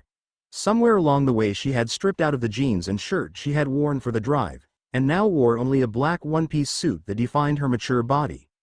Naruto tried to avoid staring and quickly picked up a box that needed to be moved. However, he was halted when he felt a hand on his bicep. "I guess I should thank the strong young man who's helping me unload everything," Cass said with a smile, before turning to look at her nephews, both of whom had taken a seat on the sand to watch Baymax inflate. Giving a sigh, the aunt continued, "I really do want to thank you for everything that you've done. Not just for my family, but also for thinking of getting that poor girl out of the hospital for a bit." "It was the least I could do," Naruto said, feeling embarrassed from the praise. Or maybe it was her soft hand still holding onto his shoulder. "If that's your least, I would love to see what your all-out looks like," the mature woman said before she began her walk towards the other girls. Honey and Gogo were both watching the interaction between the two with appraising looks tossed Cass's way. However, when they noticed that their boyfriend was watching them, they both grabbed the hem of their shirts, and with a swift tug Naruto's world went blank as he could do little but stare. To be continued. I don't know when, but I do want to continue this story. But for now I just want to enjoy it as a finished work, and not grow to hate a movie I love. It was a blast making this story, but I don't want to try and needlessly push onward and take all the fun out of it. You could call this a hiatus or whatever you want, but I am done for now. I hope to come back and pick up with the series, now that the US is getting it in June. However, I don't promise anything. I do like the idea of Carmi, Hiro's new love interest, who is more interested in his alter ego. Though maybe in this story she's more interested in Naruto until Hiro saves her. But that's for later. I also really love the idea that Gogo and Honey are going to be living together. As for the Naruto Cass story I've been teasing for the past several chapters, the original plan was that I would upload the first chapter just before this one and tell you it's on my profile so you can read it, but I decided against it. For the same reason as above, I don't want to work on any Big Hero 6 stuff for a while, and if I did put it up, the story would just sit there until I felt like doing something with it, which could take a while. I still have hope for the story, but I don't want to post a story I won't work on. Notes for points within this chapter I would like to touch on, like Baymax not needing to sacrifice himself. Mainly I didn't think it was necessary since Naruto was going to be grabbed by Kurama and it made more sense to just have Baymax get Abigail to safety. Second Naruto. Healing. Tadashi. A lot of you were questioning how I was going to save Tadashi, and this has been my plan from the beginning. Since this Naruto can't use regular chakra, what about the chakra in the world around him? Made sense to me. But when it came time to actually write it out, I had several paragraphs about what Naruto was doing and how he was fixing Tadashi with this energy. Yet it all sucked. Trying to explain it like that felt too clinical, and lost most of the mystic vibe that I felt this miraculous healing should have. So I intentionally left it vague to help it feel like not even Naruto knew what he was doing. To all my dear readers outside the United States, yes, here in the States you have to be 21 to buy and drink alcohol on your own. It's weird for the rest of the world, but America's a weird place. Finally, yes, I am implying that Honey and Gogo shared a kiss, and are curious where this relationship will go. This could include other girls later on. Specifically Cass and Abigail. Thank you all for sticking with me and reading this story. I hope you've enjoyed it as much as I've had making it. Except for that frustrating 2-year gap. I hope to see you all enjoying my other stories, and until next time. Good luck.